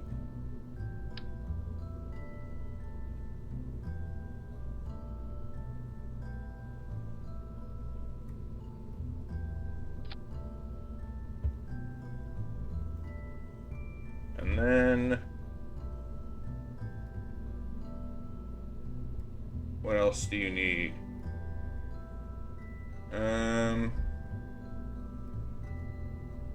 Have a science junior on the satellite. Okay. That shouldn't be too difficult. Though it is much larger than any other part of the satellite. I can still do it.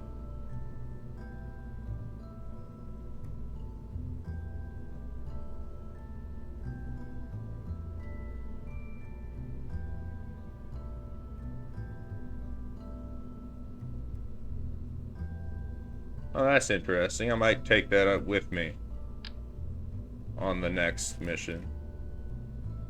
One of the mods must have added that. But that's cool.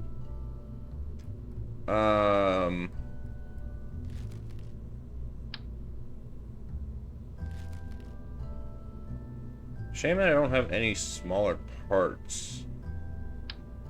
I guess I could do this, and that'll work. Drain it of fuel, though. So this is my satellite. It looks incredibly stupid, but it'll get the job done. And then I just need to... How much elevation does it require? It just says the designated elevation. Or it just says the designated orbit. So I'm not actually sure what it requires. I need a coupler.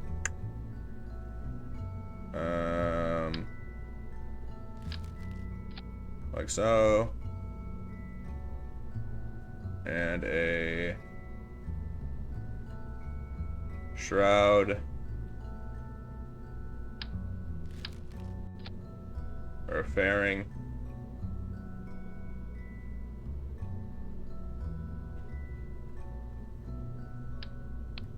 And then this should be a very easy rocket to build. Just because it's going to be about Kerbal. The old faithful swivel on that bad boy. And then add a couple side boosters to it.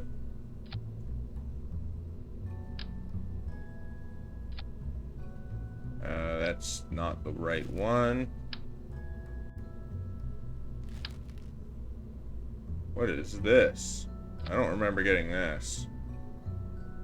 I'm willing to test it, though.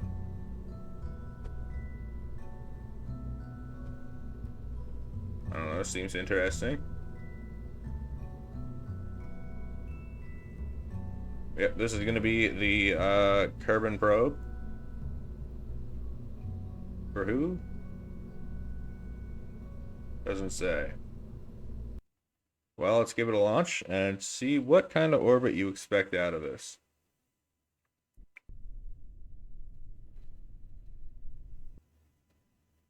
That is a stupidly high orbit. Okay. Well then. My dinky rocket is not doing that. I was thinking maybe a low Kerbal orbit, not, 240,000 meters.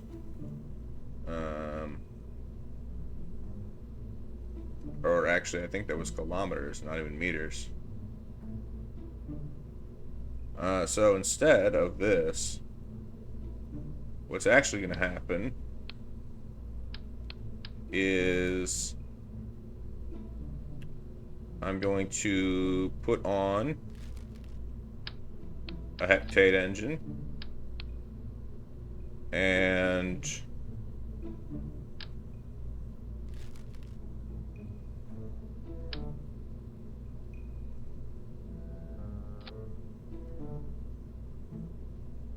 actually I could afford to go with a smaller one of these, but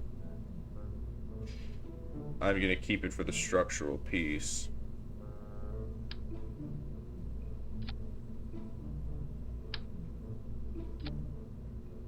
And then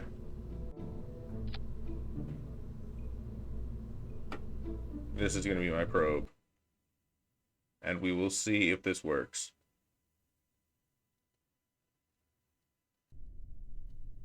But first, I need to get it into a lower orbit than the designated one. Just to see if this bad boy can actually get me where I need to go.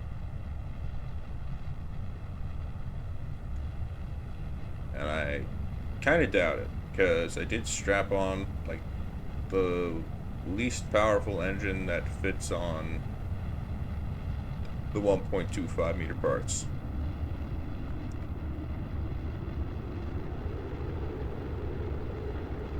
I also should have started my turn, but I didn't. So it's a bit late now. My apoapsis is way too high. But, I mean, I guess maybe that's a good thing. Because it gives me more time.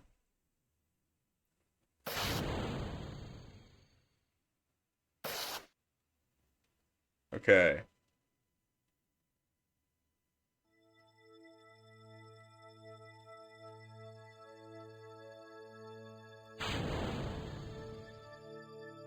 This is actually really bad because it's nighttime.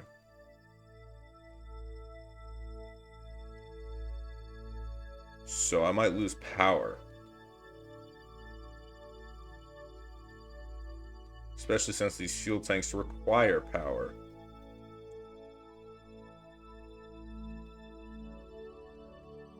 So I'm going to disable cooling on these. Just to keep that power. And I should still be waiting. What am I doing? So I'm going to be slowly losing fuel. But I think it's by far worth it.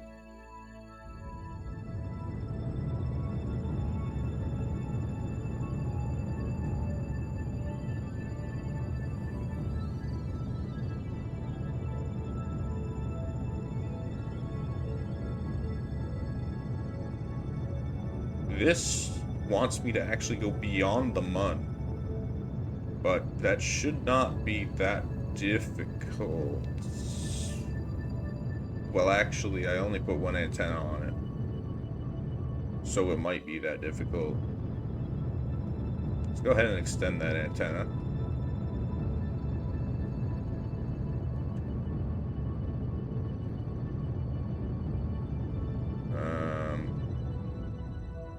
Let's also wait for apoapsis.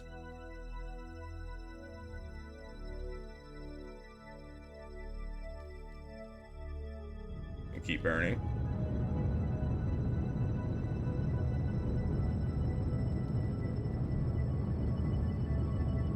Again, my goal here is to get in orbit. Hello, X-Typer. How are you doing today?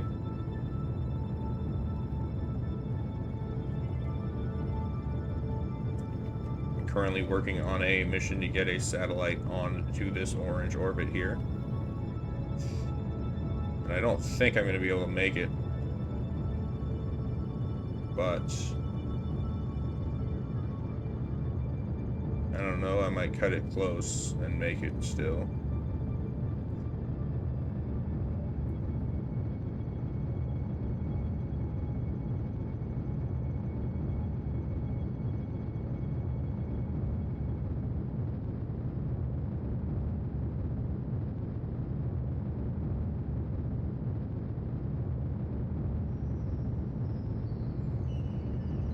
Alright.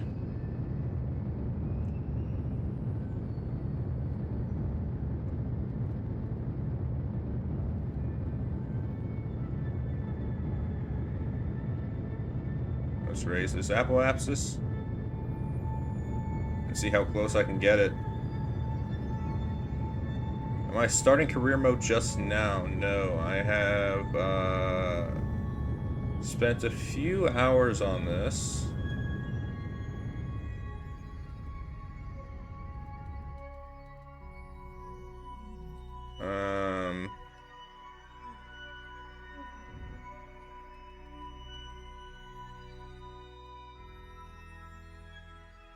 So basically, last weekend, Saturday and Sunday, and then last Saturday, so like the weekend before last, the one of the 19th, I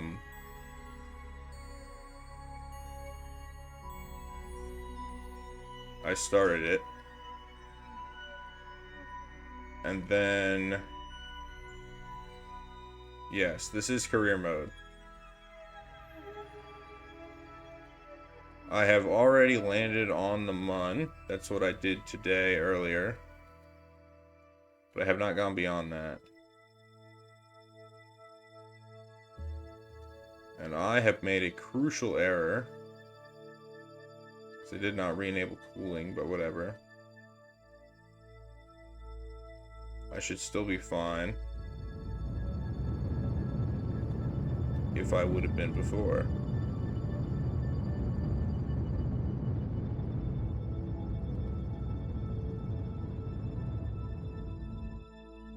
It looks like this is actually close enough. But what does it mean by maintain stability? Oh. Well.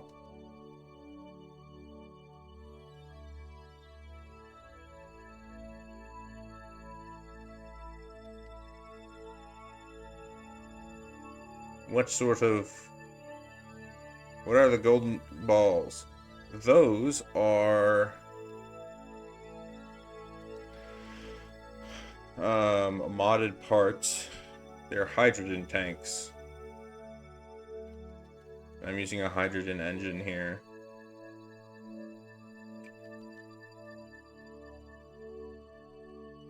So unfortunately I cannot get this science back unless I actually recover it.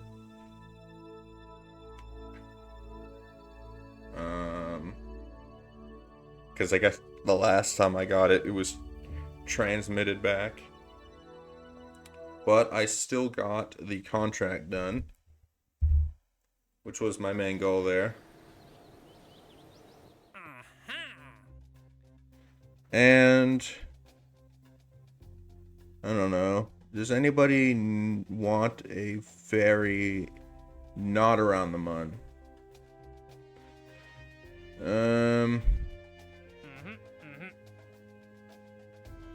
You want to go on an orbit around Kerbal? I could do that. I could also position an satellite. What is a Colnea orbit?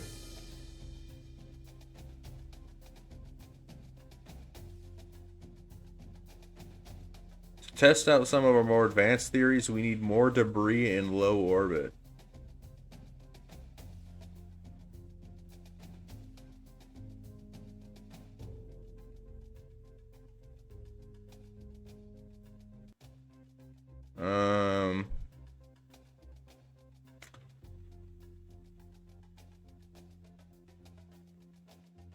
I might do this one as well. You just started playing KSP and don't understand what Delta V is. So, would you like an explanation? Because I can give you that, if you would like.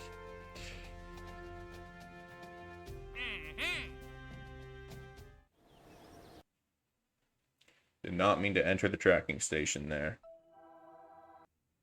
That was a mistake on my part.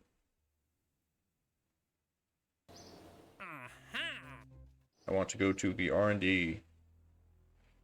Okay, so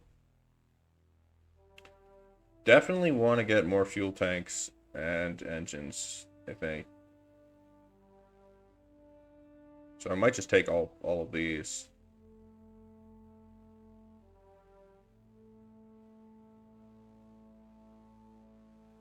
And then I want this for the ladder, because I don't have that before.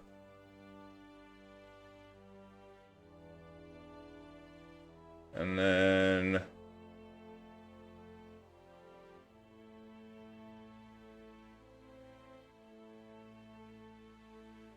I might do this for the experiments kit, honestly. Is there anything else I can do, though?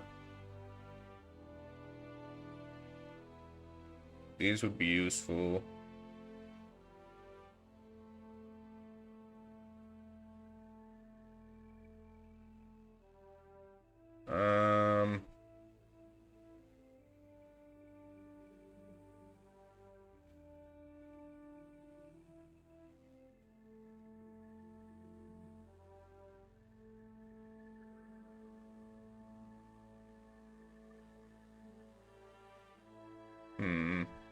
Actually, scanning tech might be my best way forward. I don't have the science for it yet, though.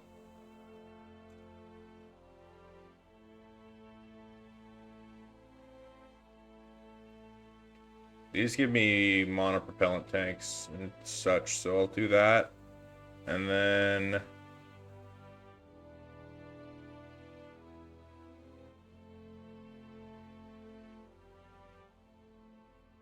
advanced construction for all these parts, which will be probably useful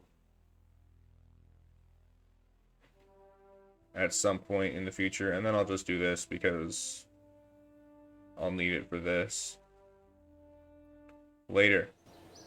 Alright, so you want an explanation of delta V, yes? So basically,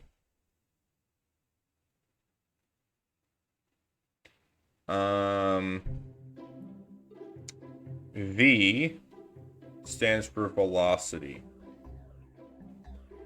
And delta V is basically how much of a change in velocity can you put on the craft. And so I actually don't have an example craft for you in orbit.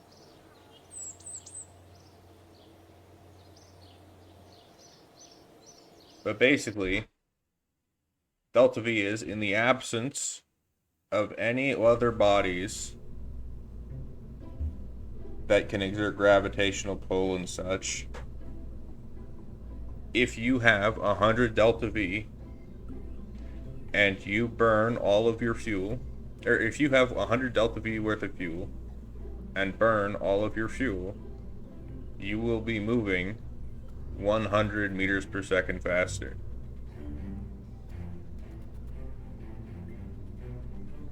And that's all it is. It's basically a measure of like the amount of acceleration you can exert on a craft with the fuel you have on board. Did I not accept the contract?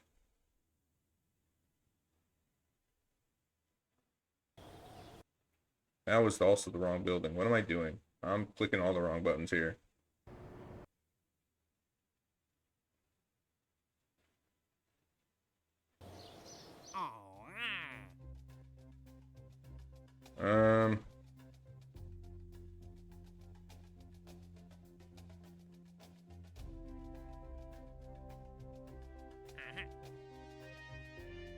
No problem.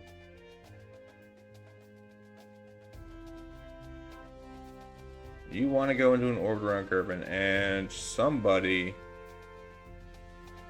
wants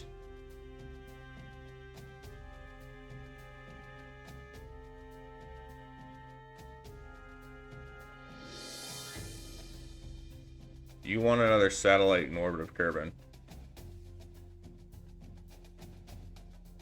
which I can do for you. However, I think I'm going to do this Explore Kerbal one first. Just to get it out of the way. Because I think I have to do it before this thing gives me another mission. Which presumably will be to min-miss.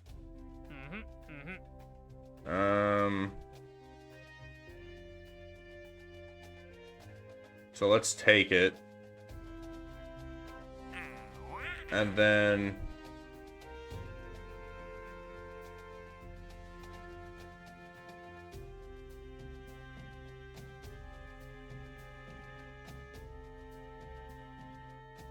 well, actually,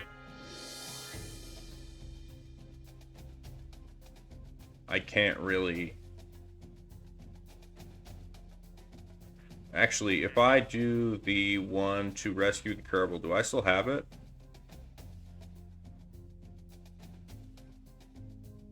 No, I don't have the one to rescue the Kerbal. That's a shame. If I did, I think it would have been free. Although I think this is still free. I just need to rendezvous with this satellite. Well, it's not free, but it makes it easier because I think I don't need to actually launch 2 rockets. I think I can only launch 1 and then rendezvous with that satellite that is up there. that spawns due to that mission. Now, I do need to check the tracking station first and see where is that satellite.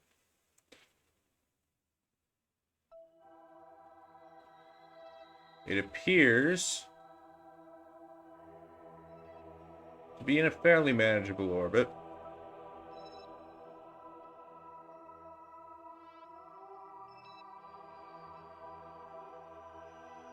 Which ones? Which contracts stink? The ones to repair satellites or the one to rendezvous?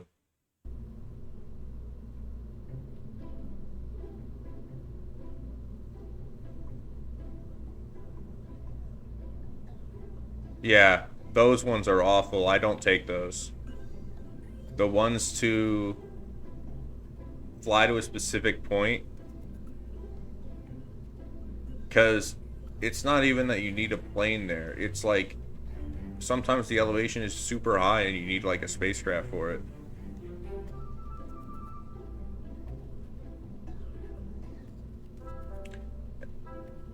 Anyway, I would like a capsule that can carry two, a pilot and an engineer. And you look like you can carry two. So I'll take it. Is there anything else I have that can carry two?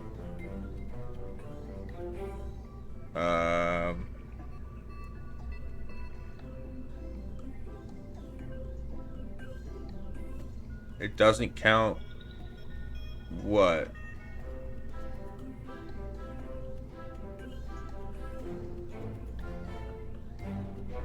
Well, you could cancel the contract, but you will have a penalty for it. I don't remember how much of a penalty. What do you mean by it doesn't count mission on, though?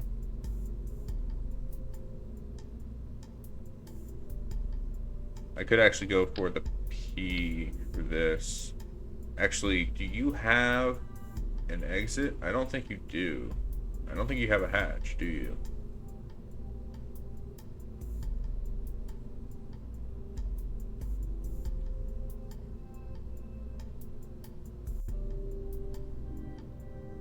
I'm not actually sure if you have a hatch.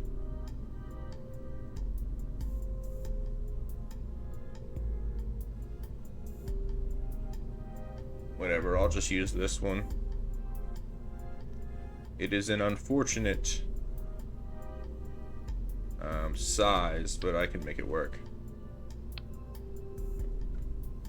Cube tanks is an interesting thing. I didn't know I had cubic tanks as a mod installed, but I guess that is quite something.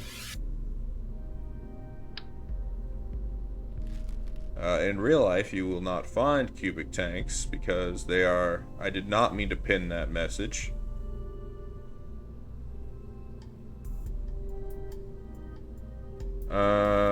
Supply above. I'm doing it, and it doesn't count mission complete. Okay.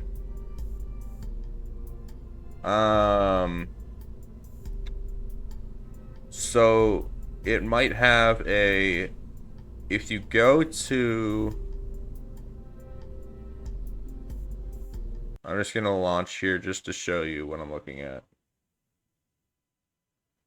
If you go up in the top right, you should have this little symbol here. Do you see it? And when you hover over it, or you click it, it'll give you check marks for every requirement of it. Is there a minimum height that you have to be at when over that point? Because a lot of them do require it.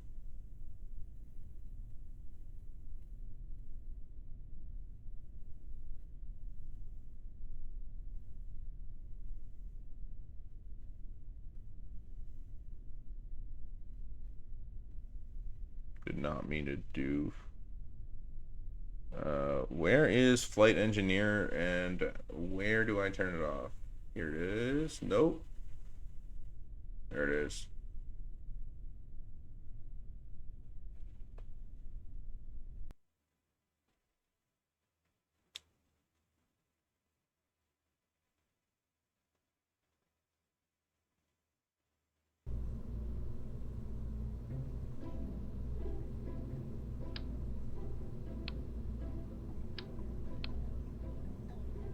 Alright, so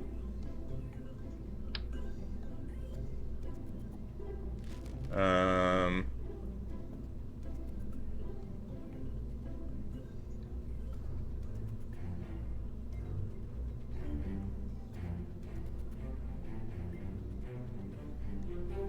that's fine. Your English is perfectly fine.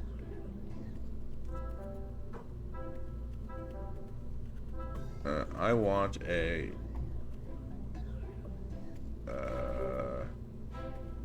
heat shield. And then a coupler, assuming that I have one of the right size.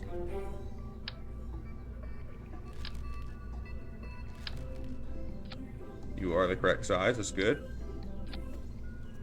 And then... You're too big. Yeah, you're the right size.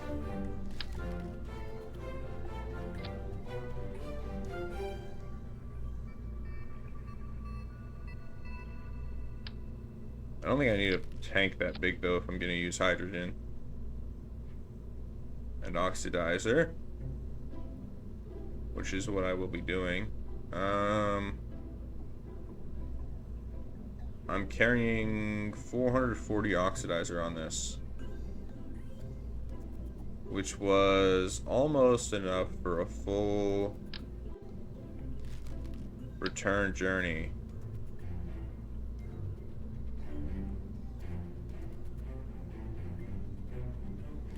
The Mun.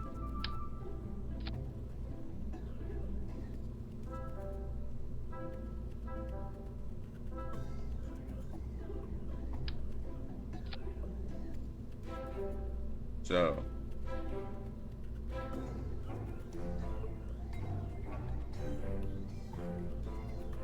do this. This is a very big hydrogen engine. What is your ISP? It is slightly better than the hectate, so you know what? I'll take it. And this is going to be my craft that is going to shuttle me to rendezvous with that damaged satellite. So let's stick another coupler on it. Too big. That's the right size. There we go. Oh, I also need to add on the parachutes. I almost forgot that. That would have been bad.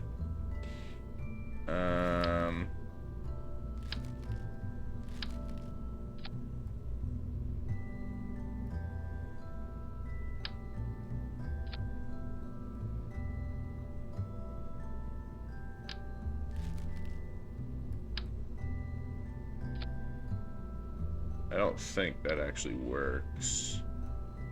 But I can do this, and this should.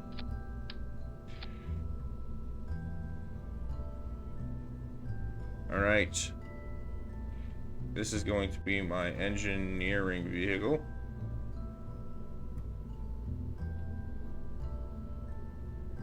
Let's put orbital on that, actually. Orbital engineering vehicle. And then let's stick on some big fuel tanks. These ones not hydrogen, because these are going to be the ones that get me into orbit. Which, actually, I think this is way too much for an orbit on with such a relatively small craft. Can I fit a... Does this work? It does. I'll go ahead and do that. And then I need something big here.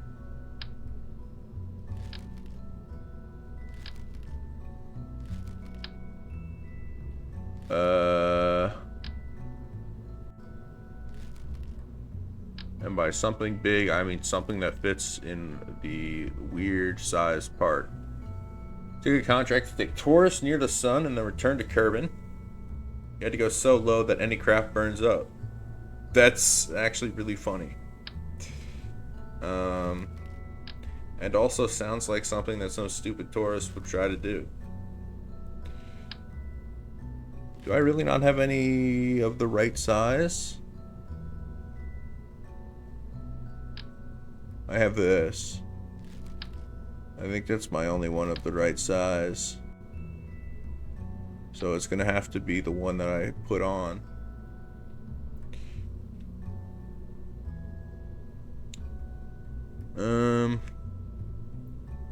Yeah, I could totally imagine a tourist requesting to go to the sun.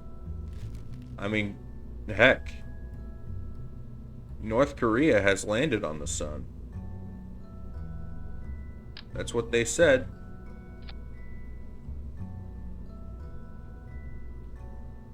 You couldn't return to Kerbin in time. Well, that is, that's something. Certainly something, alright. Give you that.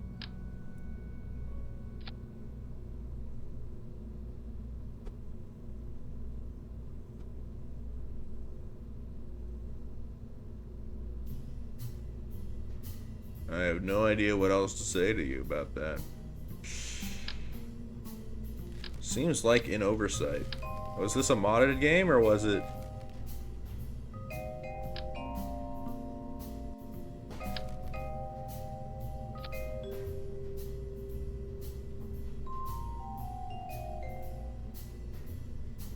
Was it vanilla? Fair enough. Many years ago. Well, that's fair.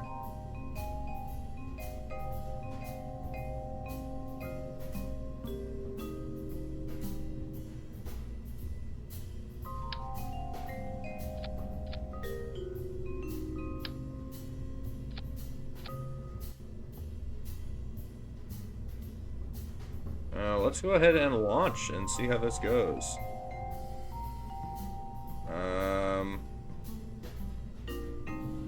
Can't support this heavy of a vessel.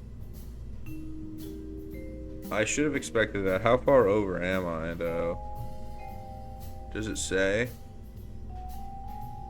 If I remove 2 of these, I should be good.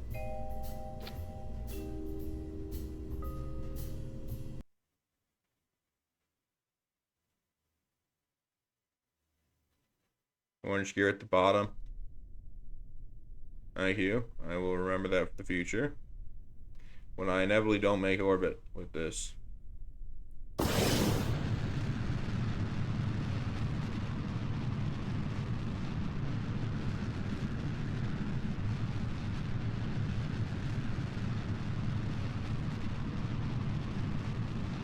Actually, I could probably just upgrade the launch pad with the amount of money I have.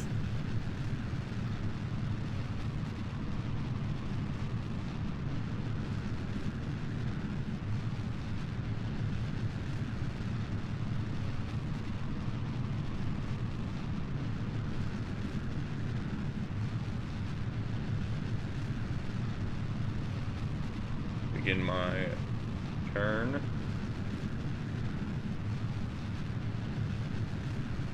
And watch as I begin falling the moment I decouple.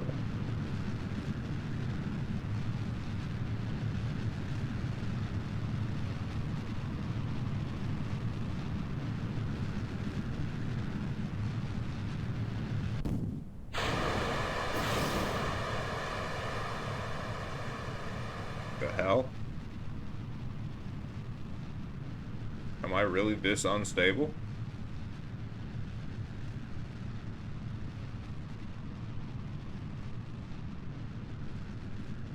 The hell was that about?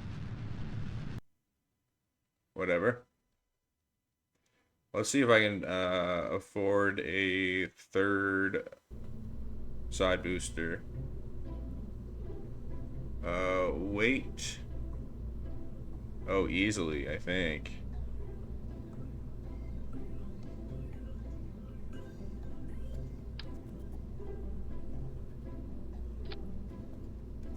Yeah, okay, that's much better.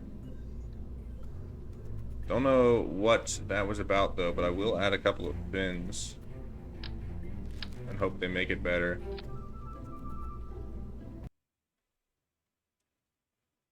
And this is going to be the last mission that I complete for the day once I get it done.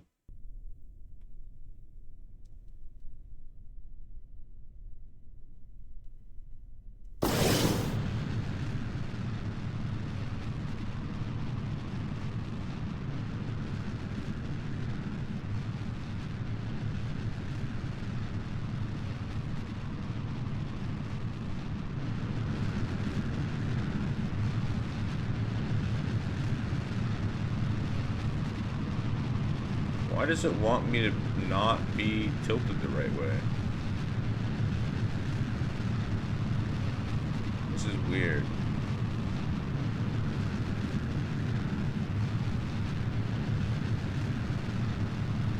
Whatever, though, I should be fine.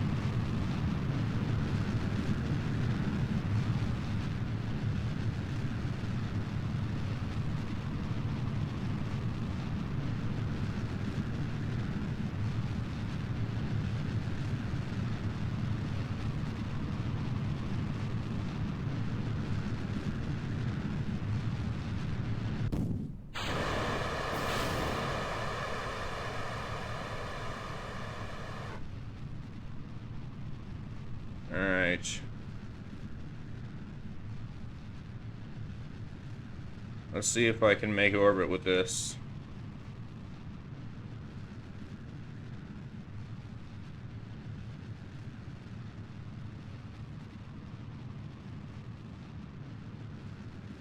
Looks like I will be able to. I don't know if it will be on just this one rocket, though.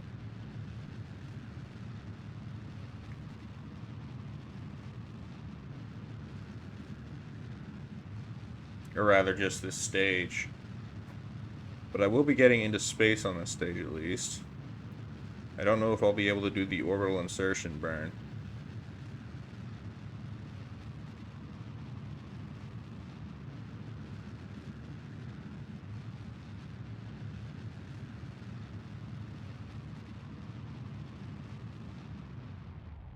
Let's get up to 80.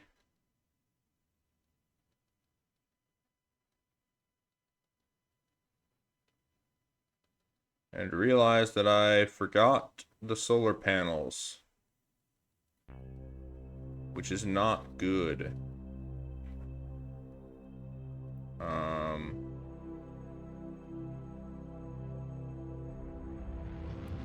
That is slightly detrimental, as the fuel tanks on the liquid hydrogen fuel tanks drain power.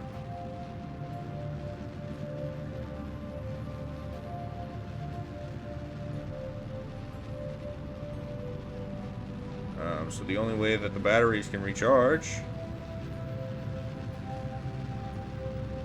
is when the engine is firing.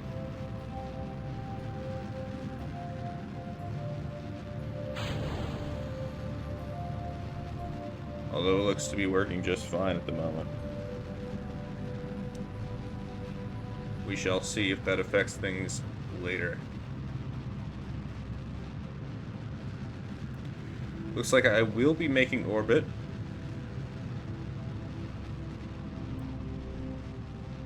And from here,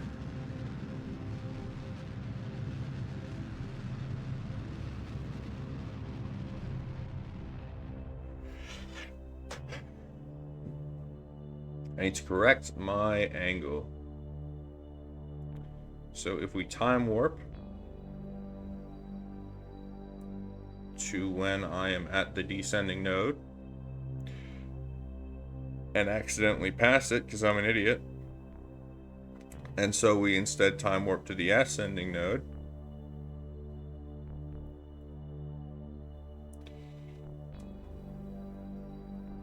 and check just how the fuel, or yep, the power is already out, which means there will be no SAS, or no reaction wheels until I start up the engine, which is a bit of a problem. But I'm sure I will figure it out. Okay.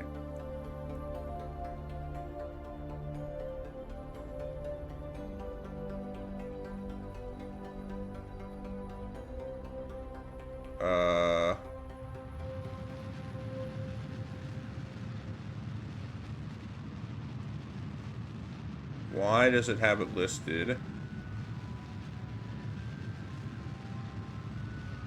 Because I am an idiot.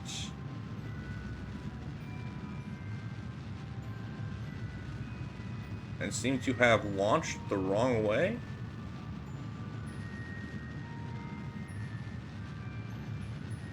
Which is certainly impressive.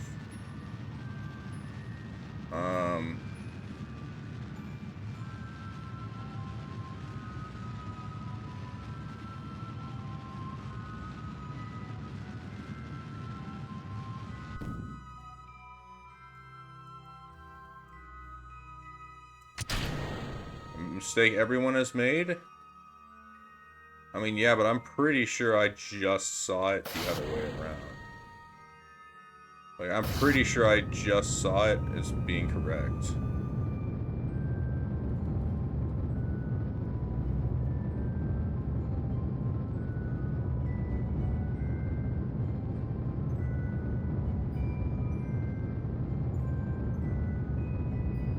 But because of this, I'm losing so much fuel just turning around my orbit that I don't actually think I'm going to be able to make it.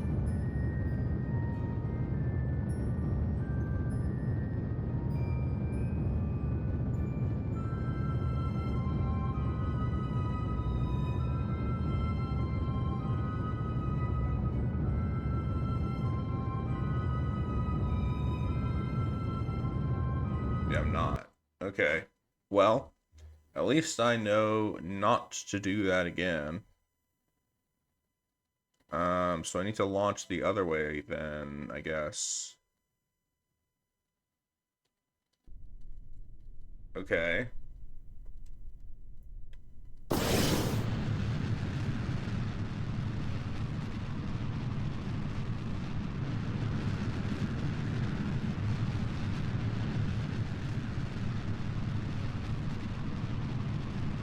It's doable, but it's, just a bit weird. Doesn't feel right to go this way off the launch pad.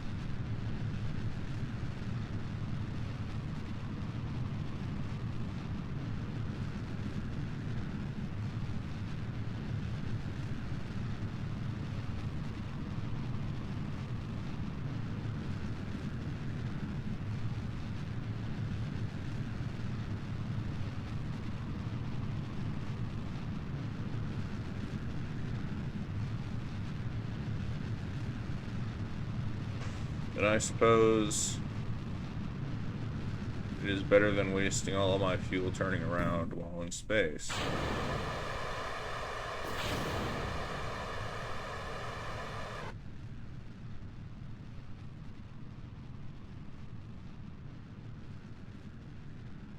Alright.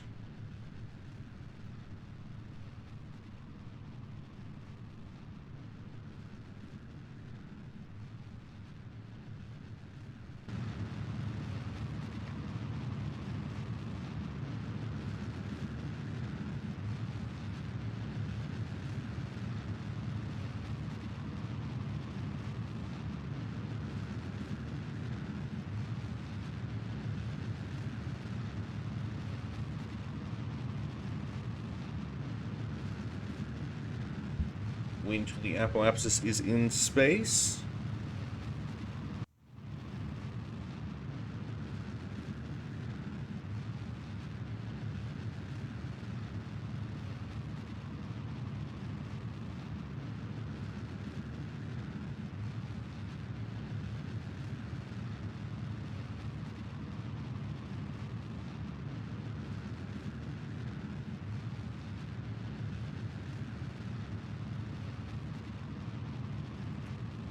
Give myself a few more kilometers of wiggle room. And cut the engine. And then... wait.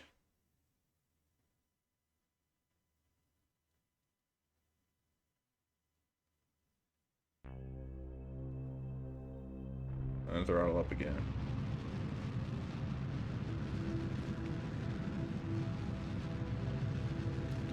So let's wait until we see an orbit.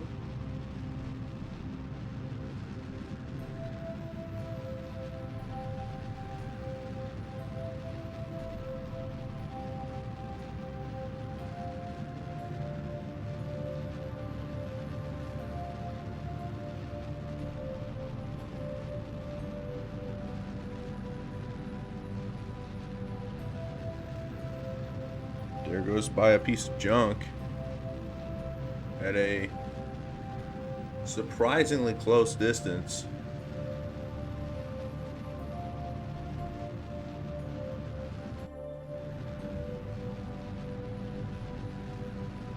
That would have been really unfortunate if I'd happened to hit one of the 3 pieces of debris that I have in space right now. Alright, periapsis is above the threshold. Now I need to again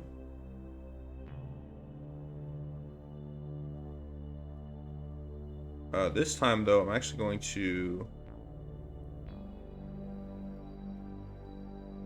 try to point in the right direction before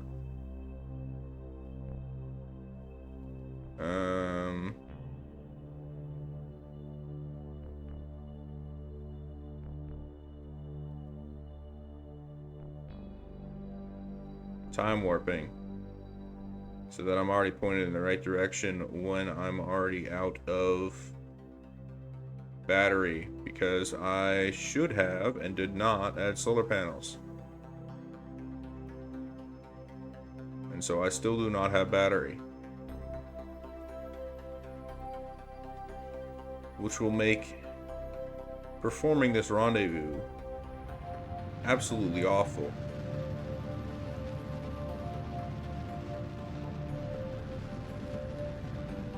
Oh, I'm cooking that. Oh, that's bad. Really wish I had the right upgrade for this.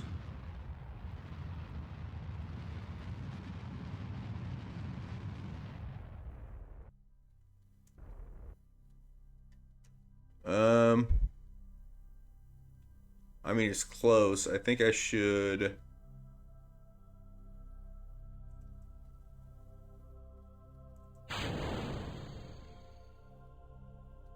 Firstly, I'm just going to disable cooling on these tanks,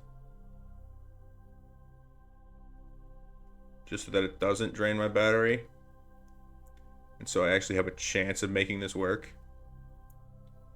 I'm going to go to the ascending node. And hopefully be pointing the right direction by the time I get there.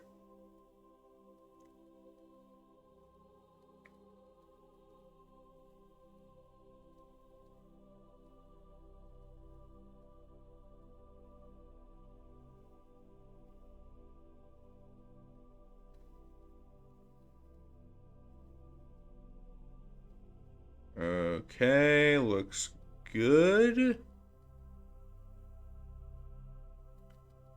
So let's time warp a bit further here. And just give a touch of correction. the ascending node.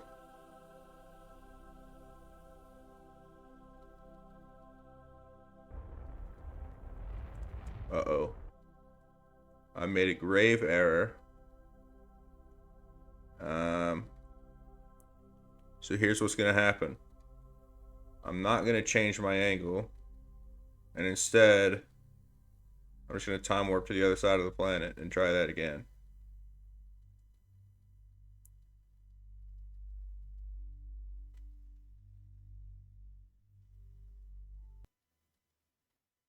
Why? Oh, Lord, I'm an idiot.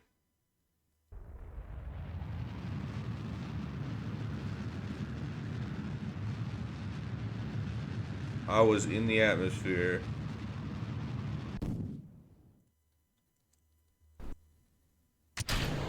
Well, after such a blunder, I honestly might just call it here and not finish out this mission, as it has already been 3 hours live. So I'll do this mission next weekend. Hope you all had a good one. And I will see you next weekend. Goodbye.